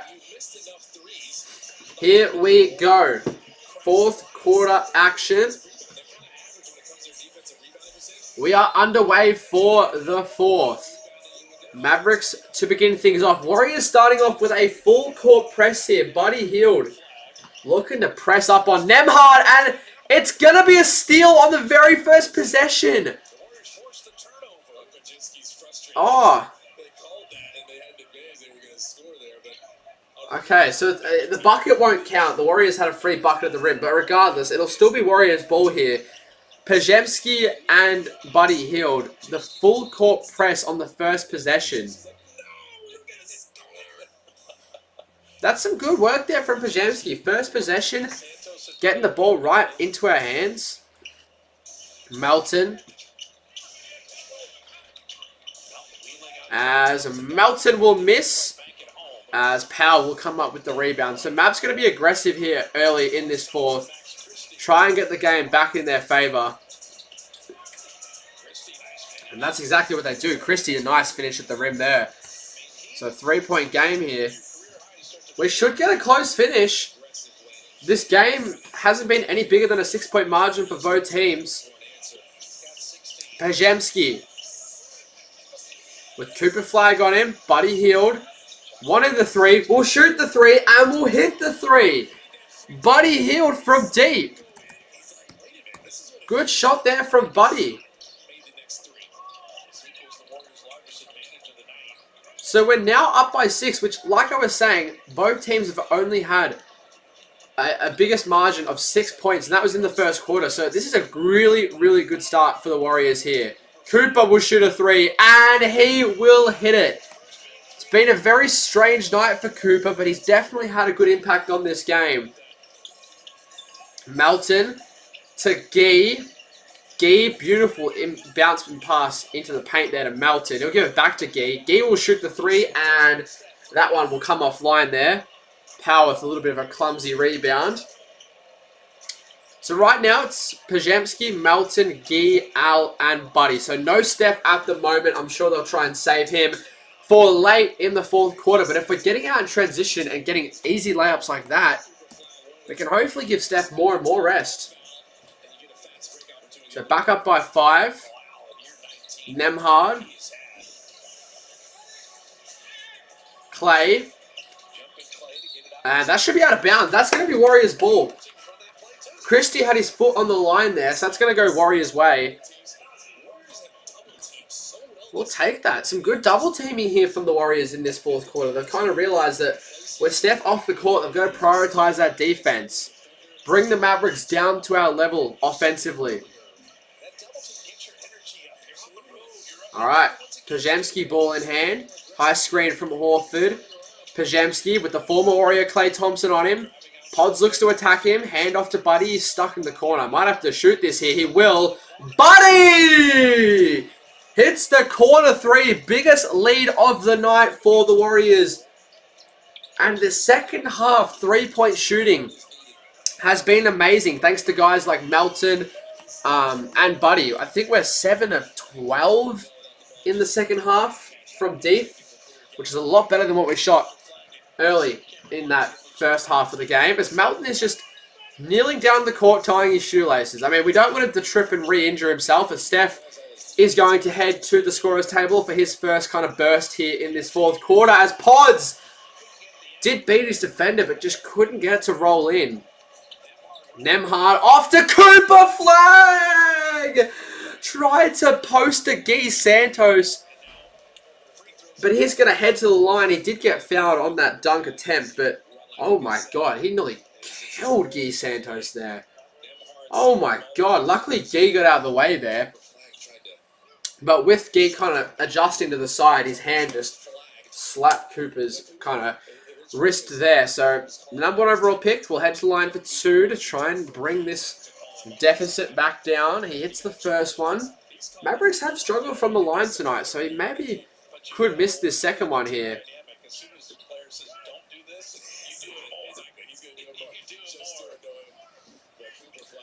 Alright, so potentially Cooper flag for his 20th point of the game here. 8 of 15 from the field, 9 rebounds. He's definitely led the way tonight for the Mavericks. Him and Marshall have definitely been the best 2 for the Mavs. Early in the game, I probably would have said Marshall was the best player. I felt like he gave a good scoring output, but yeah, Cooper flag has definitely picked it up in the second half, and yeah, I'd easily say that he's been the Mavs' best player tonight. It's been the case in a lot of games recently for the Mavericks. In their little winnings, like mini winning streak, 4 out of 5 wins in their last 5. Alright. Oh, so, okay.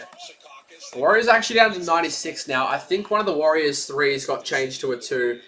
Might have been that corner 3 from Buddy's foot might have been on the line. But yeah, Warriors down to 96. So Steph does come in. So what will probably happen, he'll probably play 3-4 minutes, go for a little 3-minute rest, and then come back in for the final 4 minutes if needed. We saw in the game versus the Heat, Steph went for a rest when he got his 5th personal foul, but didn't even need to come back into the game. Bench squad blew it out in the last couple of minutes. GP2, Al, corner 3, misses, flag, with his 10th rebound of the night. So that's a double-double for Cooper Flag here at the American Airlines Center. And he'll get to the rim. He'll get blocked, but it'll still be saved for the Mavericks by Dwight Powell. And it ends up with the corner 3 there for Max Christie. And we are all tied up once again. The 8-point Warriors lead is diminished. And it's going to be a moving screen there. So it's going to be Mavericks ball. They now have a chance to take the lead, despite being down by 8 only minutes ago. Al Horford just didn't get the feet set there. He's having some words with the ref though. He's not happy. All right, here we go. Tie game. Feels like it's starting to build. Heading into crunch time soon. Nemhard with Steph on him. Off to Cooper. Cooper with the sloppy turnover. But he saves the play and gets it right back. And it's going to be a foul there. I think Powell was fouled on the rebound attempt. But Cooper flagged. That would have been the 20th turnover of the night for the Mavericks so far. Warriors only with 10. We know the Warriors do typically win when they win the turnover battle. I feel like normally, if we were winning the turnover battle by 9, we'd usually be up by a lot more. But yeah, definitely not the case here. Alright, so Dre comes back in with 8:02 remaining. Al Horford will go for a rest after that moving screen. Nemhard, the undrafted rookie, has made a big impact on the Mavs this year. Step back three, looking like his brother! Oh my god, Mavericks up by 3. That is the 10th lead change tonight. We've had 10 tie games as Steph hits the little mid-range shot there to put it back to 1 point. Yeah, 10 lead changes, that's crazy. That's the 28th point of the night though for Steph. A really efficient game from him. Steph with Cooper isolating on him. Cooper swings it. Christie, corner 3 for Marshall, and he hits it.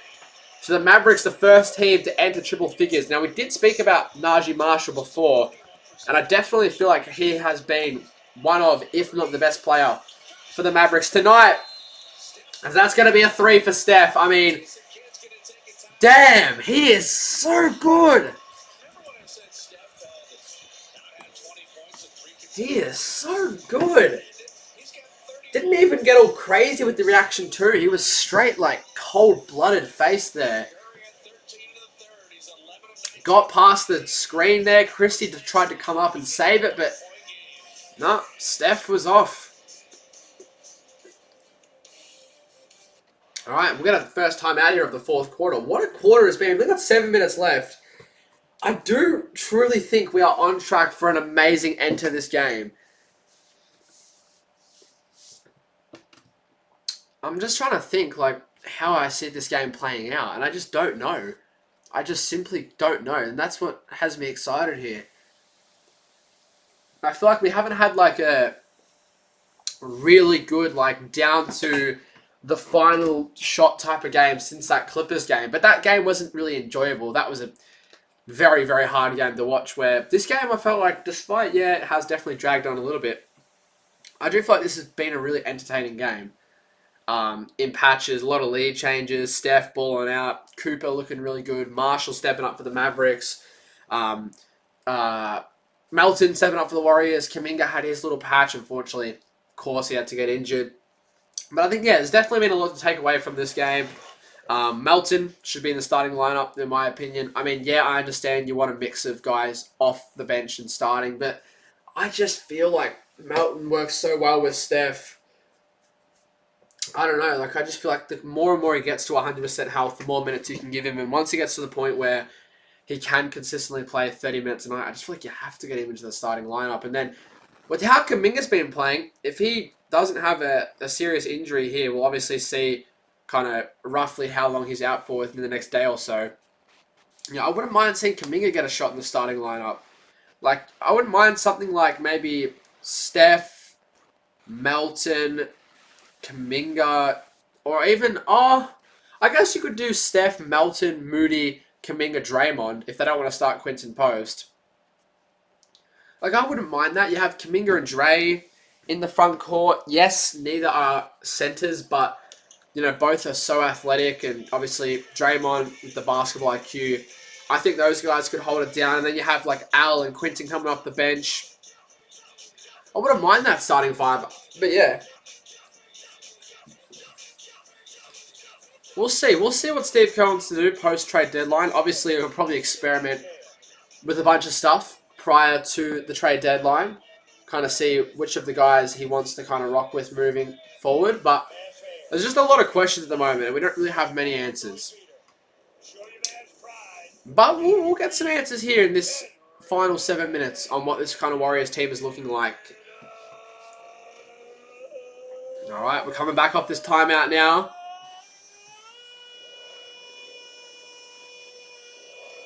That screaming is not me, by the way. It's the broadcast. Just to clarify, that is not me screaming like an absolute fool there. All right, come on, let's get this underway. Come on. All right, here we go. 7 minutes remaining. I'm excited for this ending. I feel like we've really deserved and earned a good ending to this game. There's no scoreboard at the moment. All right, there we go. We're back. All right, so it's going to be another foul there on the rebound. Dwight Powell has been solid tonight off the glass rebounding. He's picked up a bunch of rebounds. He's, been able to draw some fouls on the rebounding attempts. Considering the fact that they don't have AD, Gafford, or Lively in this game, I think Dwight Powell has been very serviceable. And speaking of Dwight Powell, he just got hit there by Draymond. That's another thing with Dwight Powell. He takes a lot of knocks. Now that is going to be the 4th foul on Draymond. He might get ejected here. Oh, he's talking to the refs. Sit down, Draymond. Do not get ejected. We don't need that. So they are going to check if it's a hostile act, but as long as there's not an ejection, I'm okay. Nah, it won't be a hostile act. It won't be anything of that matter. It'll just be a normal foul. And if it is anything more than that, it's ridiculous. I was just concerned when Draymond went up to the officials there that he was just not going to stop and just get ejected. And we cannot afford that right now. I mean, maybe it could be a flagrant one if you really want to call it. Like, if you want to be very harsh on it. But I don't know. To me, that's not a flagrant. I don't know. I mean, yeah, so basically what happened, Draymond kind of put his elbow out into Powell's stomach to stop him from running past, kind of went like that on him. But I feel like because his elbow was tucked in, it's not really like, I don't know, it's not really that hostile. If he kind of did like a clothesline in the stomach, then yeah, you'd probably call that you'd definitely call that a flagrant, but I don't know. I feel like it's been a very physical, kind of scrappy game where you just can't call something like that a flagrant in my opinion, but we'll see. Here we go. Oh, bro, F off, bro. Flagrant foul on Draymond. I don't like that at all, to be honest. Considering how physical and scrappy and all that type of stuff tonight, that's soft in my opinion. That's called a flagrant foul because it's Draymond Green in my opinion. I don't like that. That wasn't hostile at all in my opinion. Nah. That's like I call that the Draymond Green tax, where that's only called a flagrant foul because of Draymond's reputation. We call that the Draymond Green tax. So Powell will now get a freebie.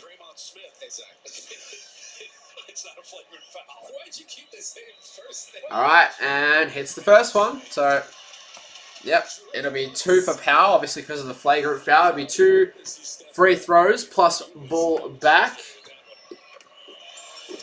And he goes 2 of 2. Oh no, is it 3 free throws or is it only 2?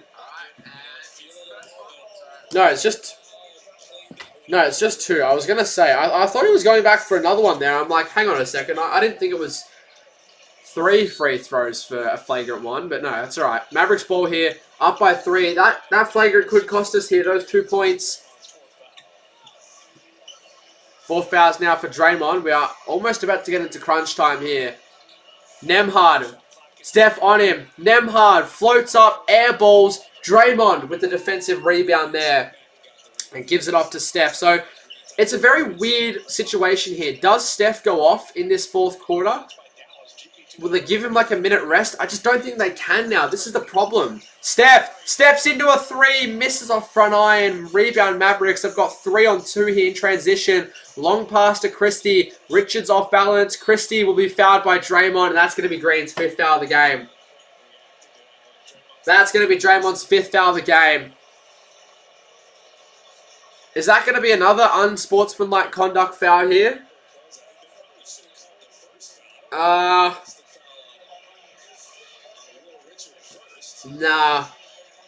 What's going on? Oh my god, Draymond's about to get ejected. Draymond actually might get ejected because of these flagrant fouls. This could be... Oh my god, bro! Please! This is torture. This is a literal basketball version of torture. Can we just have a break? So now the problem for the final 6 minutes, the Mavericks are in the foul. Mavericks are in the bonus. Regardless of what's called here, Draymond will now have 5 fouls. So he'll have to sit or run the risk of fouling out. At worst case scenario, this could be another flagrant foul and he could be done. I mean, man, come on. Come on. Why this BS now, bro? So regardless, it's going to be free throws for the Mavericks, but it's whether it's going to be a flagrant.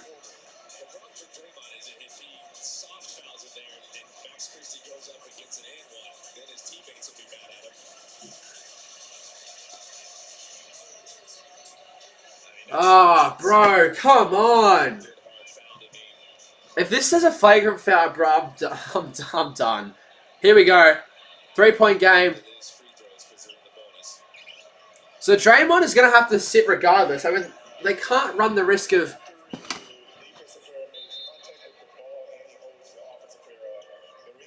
Okay, no flagrant foul. Finally, the refs... Good decision. Good decision. Now, I'm going to move this. I like to film, like, little shorts reacting to the ending of the game if it is close. Alright, so regardless, Draymond will come out of the game. I'm going to put this here. Yeah, I always like to just make some short form, like, reaction content if it's a close game. So, while we got a little stop in play here, we'll get all that ready.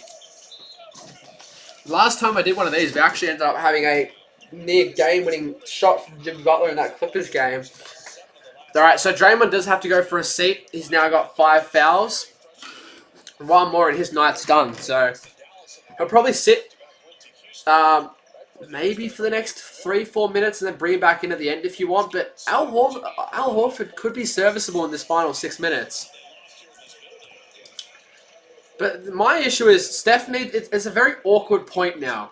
Steph clearly needs a rest, but I just don't think he can go off with the margin now because of all these free throws. So it's a very weird position we find ourselves in. Yeah, so this is exactly what Bob Fitzgerald, the Warriors commentator, just said. You don't know if you can rest Steph right now, but he needs rest. So it's one of those things. Yeah, I reckon we're in trouble here, in all honesty. I think we're in all sorts. Dwight Powell and 1. Dwight Powell, count it, plus the foul. We're in trouble here. We're in trouble. We have a Dwight Powell legacy game happening. That's when you know you're in trouble. Simo, I'm pretty good. I'm pretty tired. Like, a lot of content and stuff this week. I'm pretty drained of energy at the moment. But other than that, not too bad. And, yeah, Curry is cooking. It has literally just been Steph and Melton in this game. Kuminga was balling out before he got injured. So, another name to add to the injury list for the Warriors. Yeah.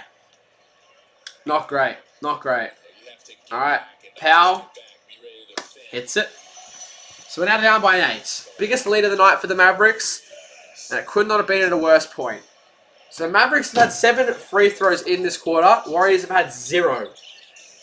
Steph. And that's going to nearly be a turnover. Steph. Corner 3! Misses! Oh, man. Defensive rebound here for the Mavericks. We're about to enter clutch time now with the Warriors down by 8. Marshall. Steph on him. Marshall scores. Oh, he's been great tonight. He's definitely been their best player. 8 of 10. It's been back and forth between Cooper Flagg and Marshall, who's been the best player tonight for the Mavericks. But I feel like Marshall's probably got it now. With Cooper Flagg not even out there. And Pajamski misses an easy layup. Ah, man. You know who'd be helpful right now?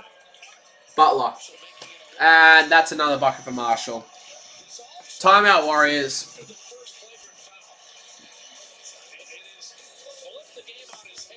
Ah, God. Yeah, flagrant fouls and, you know, a couple of other fouls from Draymond really hurt us. Really, really hurt us. A flagrant foul, 2 free throws plus the ball back, and then Dre fouled Christie again, 2 more free throws, and then Powell, the and one, and a couple of plays from Marshall, and we're now down by 12. Prior to this run from the Mavericks, their biggest lead of the night was 6 points in the first quarter, so just terrible timing. And it's frustrating because I think we're going to start to see this be a bit of a pattern where we're in the game the whole way, it's close back and forth, but Steph just runs out of juice late in the game because we don't have a secondary scoring option. It doesn't help that Kuminga went down. Like, I feel like at this point, if Kuminga didn't get injured, he probably could have had 20 points easily, and that could have been a difference maker. But, yeah, we're going to have to burn all of our timeouts as well because we probably can't take Steph off now. If we take Steph off, that's probably us saying that game's over. Melton's in some hot form lately. Yeah, he's been really good. Really, really good. This is a player that we're expecting to do good things for us this year, and it's good to see it's panned out that way.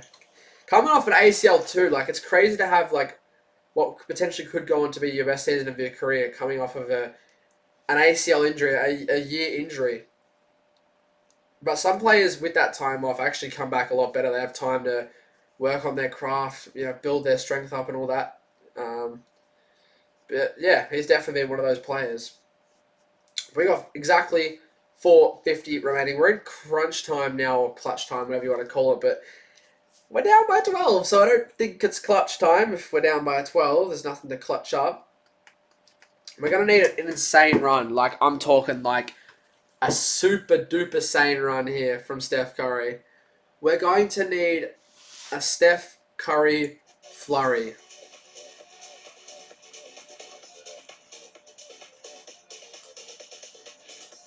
Alright. Mavs seems to be happy with this though. That'll be 5 wins in their previous 6 games.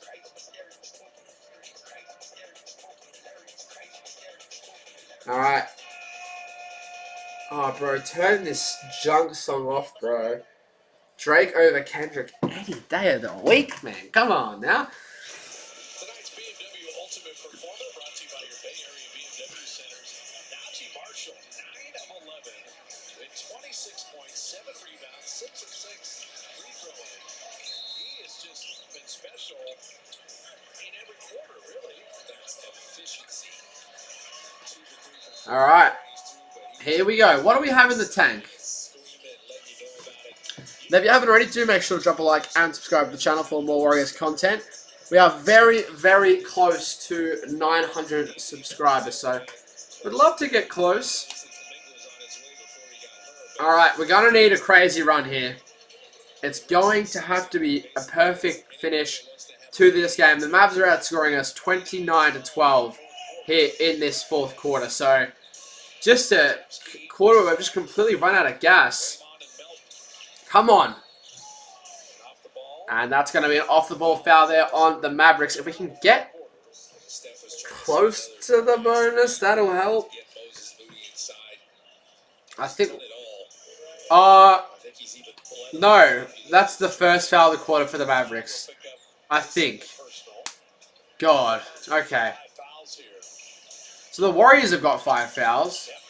Oh, and Steph just got absolutely swatted by PJ Washington. So what's going to happen here? They know Steph's going to have low energy. They know there's not really a solidified second option. No Jimmy. They're just going to attack and just swarm Steph like a bunch of bees. Like, watch it here. Double team. Steph will still shoot and he'll still score. Considering the defense, what a shot that is. We're just going to need to give him the ball and set like 4 screens. This is the offensive game plan. Steph ISO and then just set 4 screens. Turnover, come on! No! How is that not a steal? That's not a foul. Challenge it, Steve. Challenge it.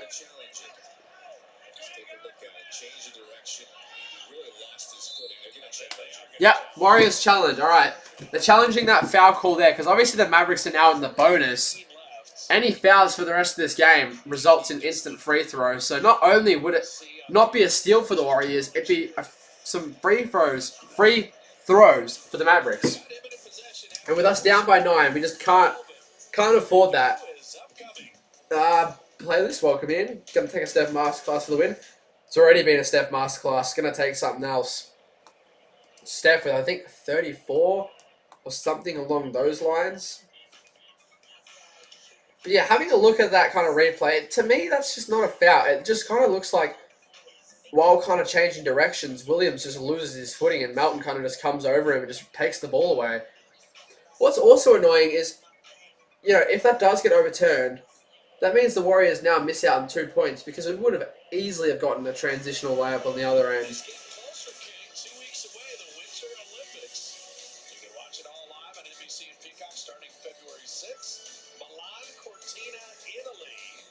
All right. Olympics. We're in Dallas. First game of a 4-game trip.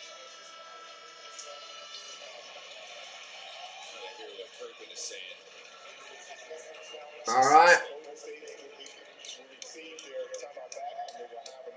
Challenge successful. So that's such a rip-off, bro.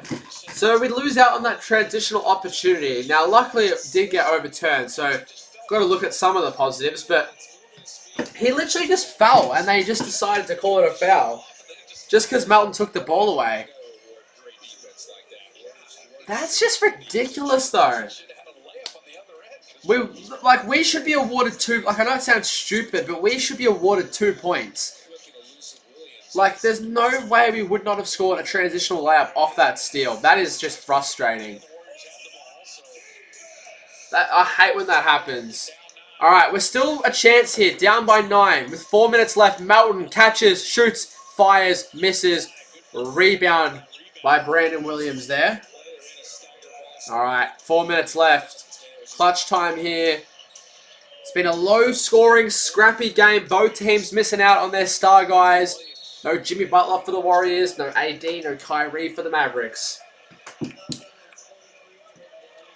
And Draymond is fouled out. Draymond is fouled out with 4 points. 6th foul of the night. Came back into the game and instantly catches a foul.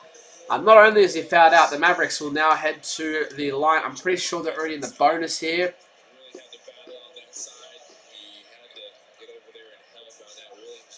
So yeah, unfortunately tonight just wasn't a good game by any means from Draymond. Really couldn't hit any of those shots early. Didn't really facilitate much tonight. Wasn't the greatest defensive night from him. Obviously 6 fouls, it's going to typically be the case. And yeah, disappointing, but it is what it is. So Williams now at the line. So like I said, Mavericks in the bonus. So all fouls will now result in 2 free throws, which is going to make it increasingly more difficult. And Williams goes 2 for 2. So Mavs back up by double digits. 3:50 remaining.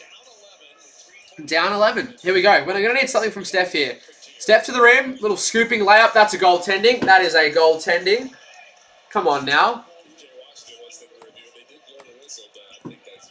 That's a goaltend. Steph went up to the rim. Did one of those kind of underhand layups. And Washington blocked it, but it was already on the way down. Yeah, that's 100% a goaltending. Alright, so the bucket will count for Steph.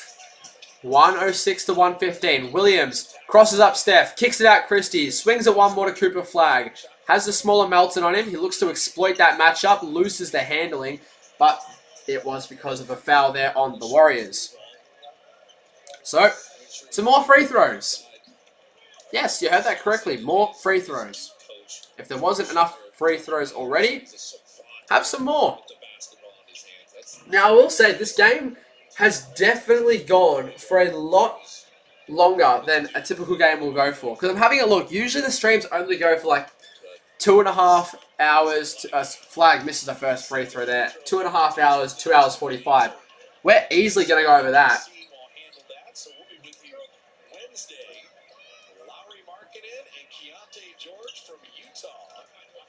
All right.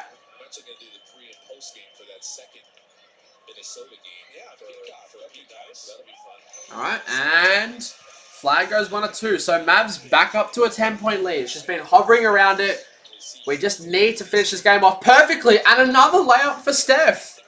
Just cruises to the rim for his 38th point of the night. He has scored 12 consecutive buckets. No, 12 consecutive points for the Warriors, sorry. Williams, been shifty tonight, but he turns it over. This is our chance here. This is our chance. If we can score a 3 on this play, get it to 111, 116 with like 3 minutes left, you never know. So Warriors going to let it roll along the ground, save some time. Steph now, deep 3. Misses, air balls actually. Ah, damn. Damn, man. We needed that 3, but yeah. Didn't come off the hand right. Good defense there from the Mavericks, so that's going to make it difficult. Marshall, as he will just get to the rim. So because the Warriors are so kind of nervy with giving up fouls, they're not playing as hard defense. So the Mavs are able to just kind of get in and attack, but yeah, it's just a recipe for disaster when it gets to this point. Finally, the Warriors will get some free throws of their own here.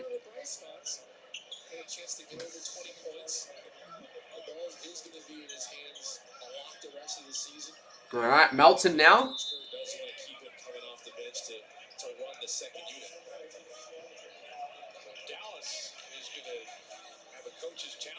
All right, so it's going to be coach's challenge for Dallas. So maybe I'm wrong. Maybe the Warriors don't finally get some free throws here late in this fourth quarter. I might have actually jinxed it. Yeah, it's just a weird old game, man. It's really dragged on for a while now. We'll see if we've gained any subscribers. We've got 82 people in. Surely we can get to 900. Nope, we haven't. That's alright. You know, every stream's going to be different. Not every stream can, you know, perform in a crazy way. But, you know, if you are watching, you are enjoying, do make sure to drop a like and subscribe to the channel for more Warriors videos, streams, and shorts. Yeah, we'll definitely be back with some more energy rolling into next week. I'm still feeling a bit flat from that Jimmy injury, man. And yeah, it's just been an annihilating quarter from Dallas here, 34-19. Really have put the foot down.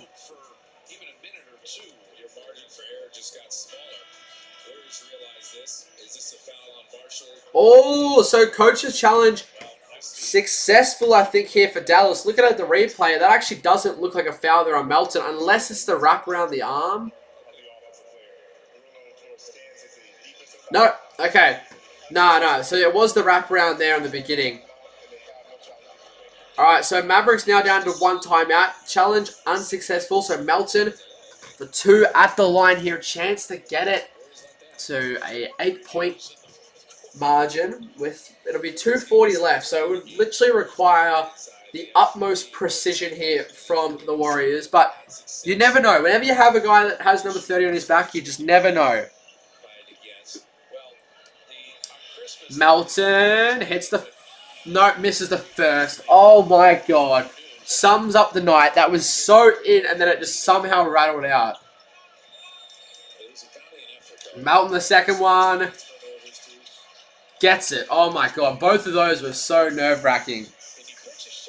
Alright. We need to just completely shut the Mavericks out here in this final 2:40. It's going to have to be perfect precision. Cooper flag. Off to Marshall. Marshall, kick out. One more to Cooper flag. Nearly a turnover. Still nearly a turnover. PJ Washington saves it and hits the 3. Mavericks are going to win. Damn, man. Damn. Dallas have just closed this game out so nicely. Melton, come on. At least end the game off well. I know we're not going to win this, but just at least end the game off well. Alright. Melton, 22, off the bench. Definitely our second best player tonight. 10-point game. 2 minutes left. Mavericks will more than likely win this one here at the AA Center. And they'll win 5 out of the last 6 if they can close this one out. As Marshall, more BS free throws for the Mavericks. How many do they need? Holy crap. 29 free throws tonight for the Mavericks. And Warriors was 16. So a 13 free throw difference here tonight. And how much are the Mavericks up by? 10. Mind you, that's not including these 2 free throws here. So this would be free throws 30 and 31. Clay sat. Yeah, he might come back in here, considering the game's over. I'll be interested to see kind of Steph and Clay have another interaction post-game. But yeah, Najee Marshall, definitely the best player tonight for the Mavericks. 10 or 12 from the field, 30 points. He'll help Cooper Flagg lead the Mavs to a nice victory here. Yeah, just some of these just foul calls just being ridiculous. Blue Moon, we don't need that right now. It's not the time. Not the time. Alright, so Mavs are going to win it here. Damn, bro. A road loss, and it's just going to get tougher without Jimmy. I will say, though, this game is one of, if not including an overtime game with Toronto or with Denver, one of our longest games this season. The stream has been going for 2 hours 40. As Pajemski will be fouled, he'll head to the line here with 57.3 remaining, down by 12. So, yeah, disappointing, but yeah, we'll see. When we get Kuminga back, maybe make a small deadline move and get some rest in February. I did say at the beginning of the stream, February should be a pretty cruisy month. 9 games in 28 days, the All-Star break, trade deadline. It should be a good month, all things considered. We just need to get through this road trip here. But yeah, so they're cutting to Steph here now. He just looks so pissed off. And I don't blame him, like dropping 38 points, but he's just going right back to square one. No help. He doesn't have a secondary option. This is the issue all last season. Steph was having to just do absolutely everything, just completely carry this team. They finally get him some help, and then Jimmy goes down with the ACL. Clearly not our night tonight. At least Curry played well. A few others stepped out without Jimmy.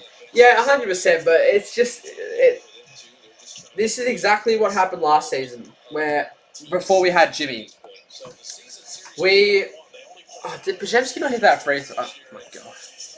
No, alright, 1 or 2 for Pajemski. But this was the issue last season. The Warriors would always be in the game, it'd always be close, we'd be right there, but we just never had enough scoring power and juice to close out games. We go and get Jimmy Butler, that changes, Steph can get more rest, we also have a secondary scorer, but now that Jimmy's gone, it's just back to how it was early last season without him. Moody, little corner 3 there to end off this game. I mean, if we get a steal here maybe, something, but nah. Nah, that'll do it. Damn, man. Ah, God. Marshall will dribble it out. What a game from him. Round of applause. Impressive game. Now think of what you really need, Michael Porter Jr. Yeah, but it's almost not worth it now. He won't be a difference in getting us a ring or not. It might be better off saving for like Giannis or something else. Pajemski airballs the deep 3. Mavericks ball with 4.6 remaining. Ah, man. I'm not angry. I'm not sad. I'm not disappointed. I'm just like, come on. So 115 to 123 is the final score.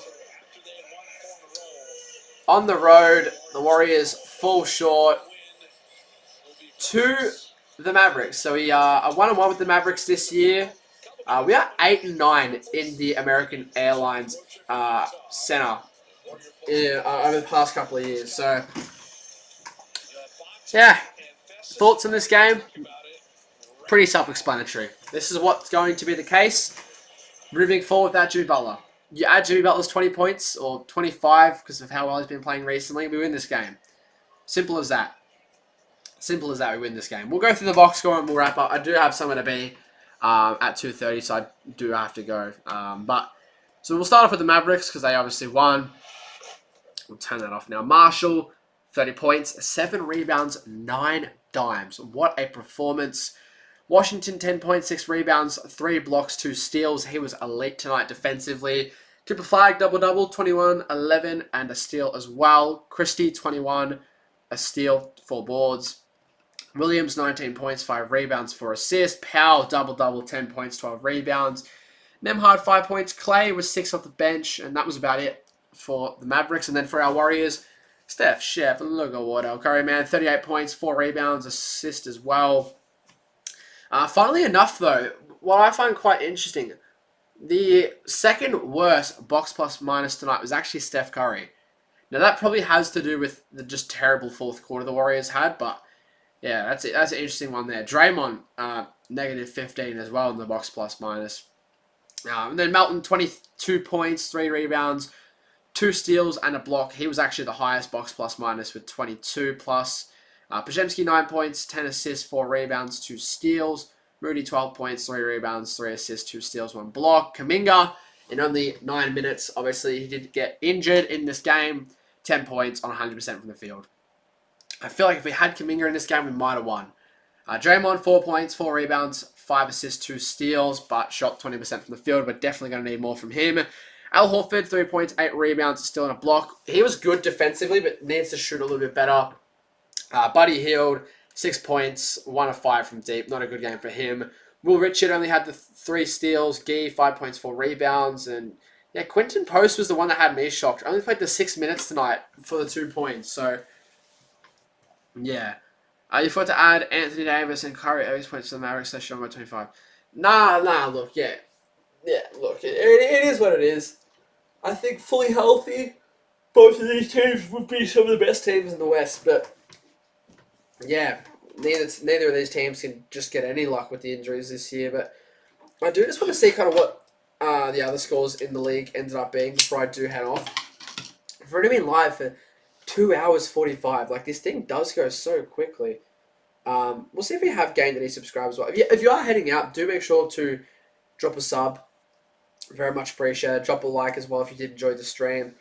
So for anyone who is also heading out, I will be back 2 days' time, potentially for an early stream. Warriors Wolves, a very early game, which actually makes things very difficult for me to stream. But I might be able to stream that one. If not, we do play the Wolves again in a couple of days' time in a little like mini baseball series, and I'll definitely be streaming that one. And then, yeah, I think we play Utah as well to end off the road trip. I'll also be streaming that one too. So, yeah, some streams coming up very, very shortly. And as well, for you guys as well, for some reason, this new video just didn't perform well. It's very strange. I've had some videos perform really, really well, and then just some not perform well at all. So, if you do kind of want to see my thoughts on the whole Jimmy Butler thing, I'll pop that link down below in the chat. Even if you can just go give it a watch, give it a like, give it a comment, all that would be very much appreciated. For some reason, it just didn't do well at all, which sucks. In all honesty, I thought that video was actually doing really, really well, but I don't really care too much about a video like that because A, it wasn't planned, and I didn't really want to make a video on it. It's not a great topic. And as well, apparently I did hear something that if you put like injury and you talk about injuries and stuff like that on YouTube, it sometimes doesn't get pushed out onto the algorithm as much. And also as well, wouldn't say it was a rushed video, but like I had to get it out like the next day, stayed up all night editing it and all that type of stuff. But yeah. What was I going to have a look at? I was looking at something. Oh, the other games. But yeah, if you haven't already, do make sure to subscribe. Check out that video if you are heading out. I hope you do have a good day or rest of your day. And yeah, I hope to see you all back very, very shortly. So, having a look. Nuggets beat the Wizards. Jamal Murray with 24 points. Peyton Watson, 35 piece with 4 blocks. Bro, this guy is breaking out this year. 14 points, 5 boards, a steal and a block per game. I want to compare it to his stats from last year. I quite like Peyton Watson.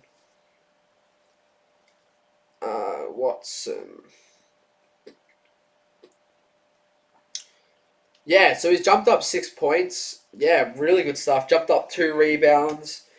Yeah, some good stuff. Shooting the ball much better too. He's 40% from 3. Yeah, like players like that is to me why I think this is the best version of the Nuggets. If they can get healthy come playoffs, I think they can go all the way quite easily. Ooh, um Rockets and Sixers went to OT. What happened? Cali Wait, hang on. So let's have a look at what happened. What a weird ending to the game. So KD with a minute left hit the 2 to put the Rockets up by a possession. Then the next play, Maxi gets a layup to tie it. Then KD gets blocked trying to go for a layup with 3 seconds left. Wait, hang on. Yeah, KD gets blocked trying to go for the win with 3 seconds left. And apparently Maxi also missed a game-winning shot, which is quite interesting. The real life, I think it's messed up, but I think, yeah, KD and Maxi both missed game winners. So KD with 36. Bro, KD should have just come to the Warriors, bro. Him and Steph both been needing second scoring options. Bro, Embiid is back, ladies and gentlemen. 32 points, 15 rebounds, 10 assists. Makes me happy, makes me smile, man. I love Joel Embiid. That's a good performance. Maxi with 36, Oubre with 26, PG with 10, Edgecombe with 9. I'm telling you, bro, this Sixers team, not bad. Not bad at all. If they can trade Quentin Grimes, get a good piece for him, get Jared McCain up and going, make another small move, like they could be a sleepy good team in the East. I don't mind that team. If they just stay healthy and can go on a run, they're definitely a shot. And then Charlotte blew out Orlando. What a disappointing game for them.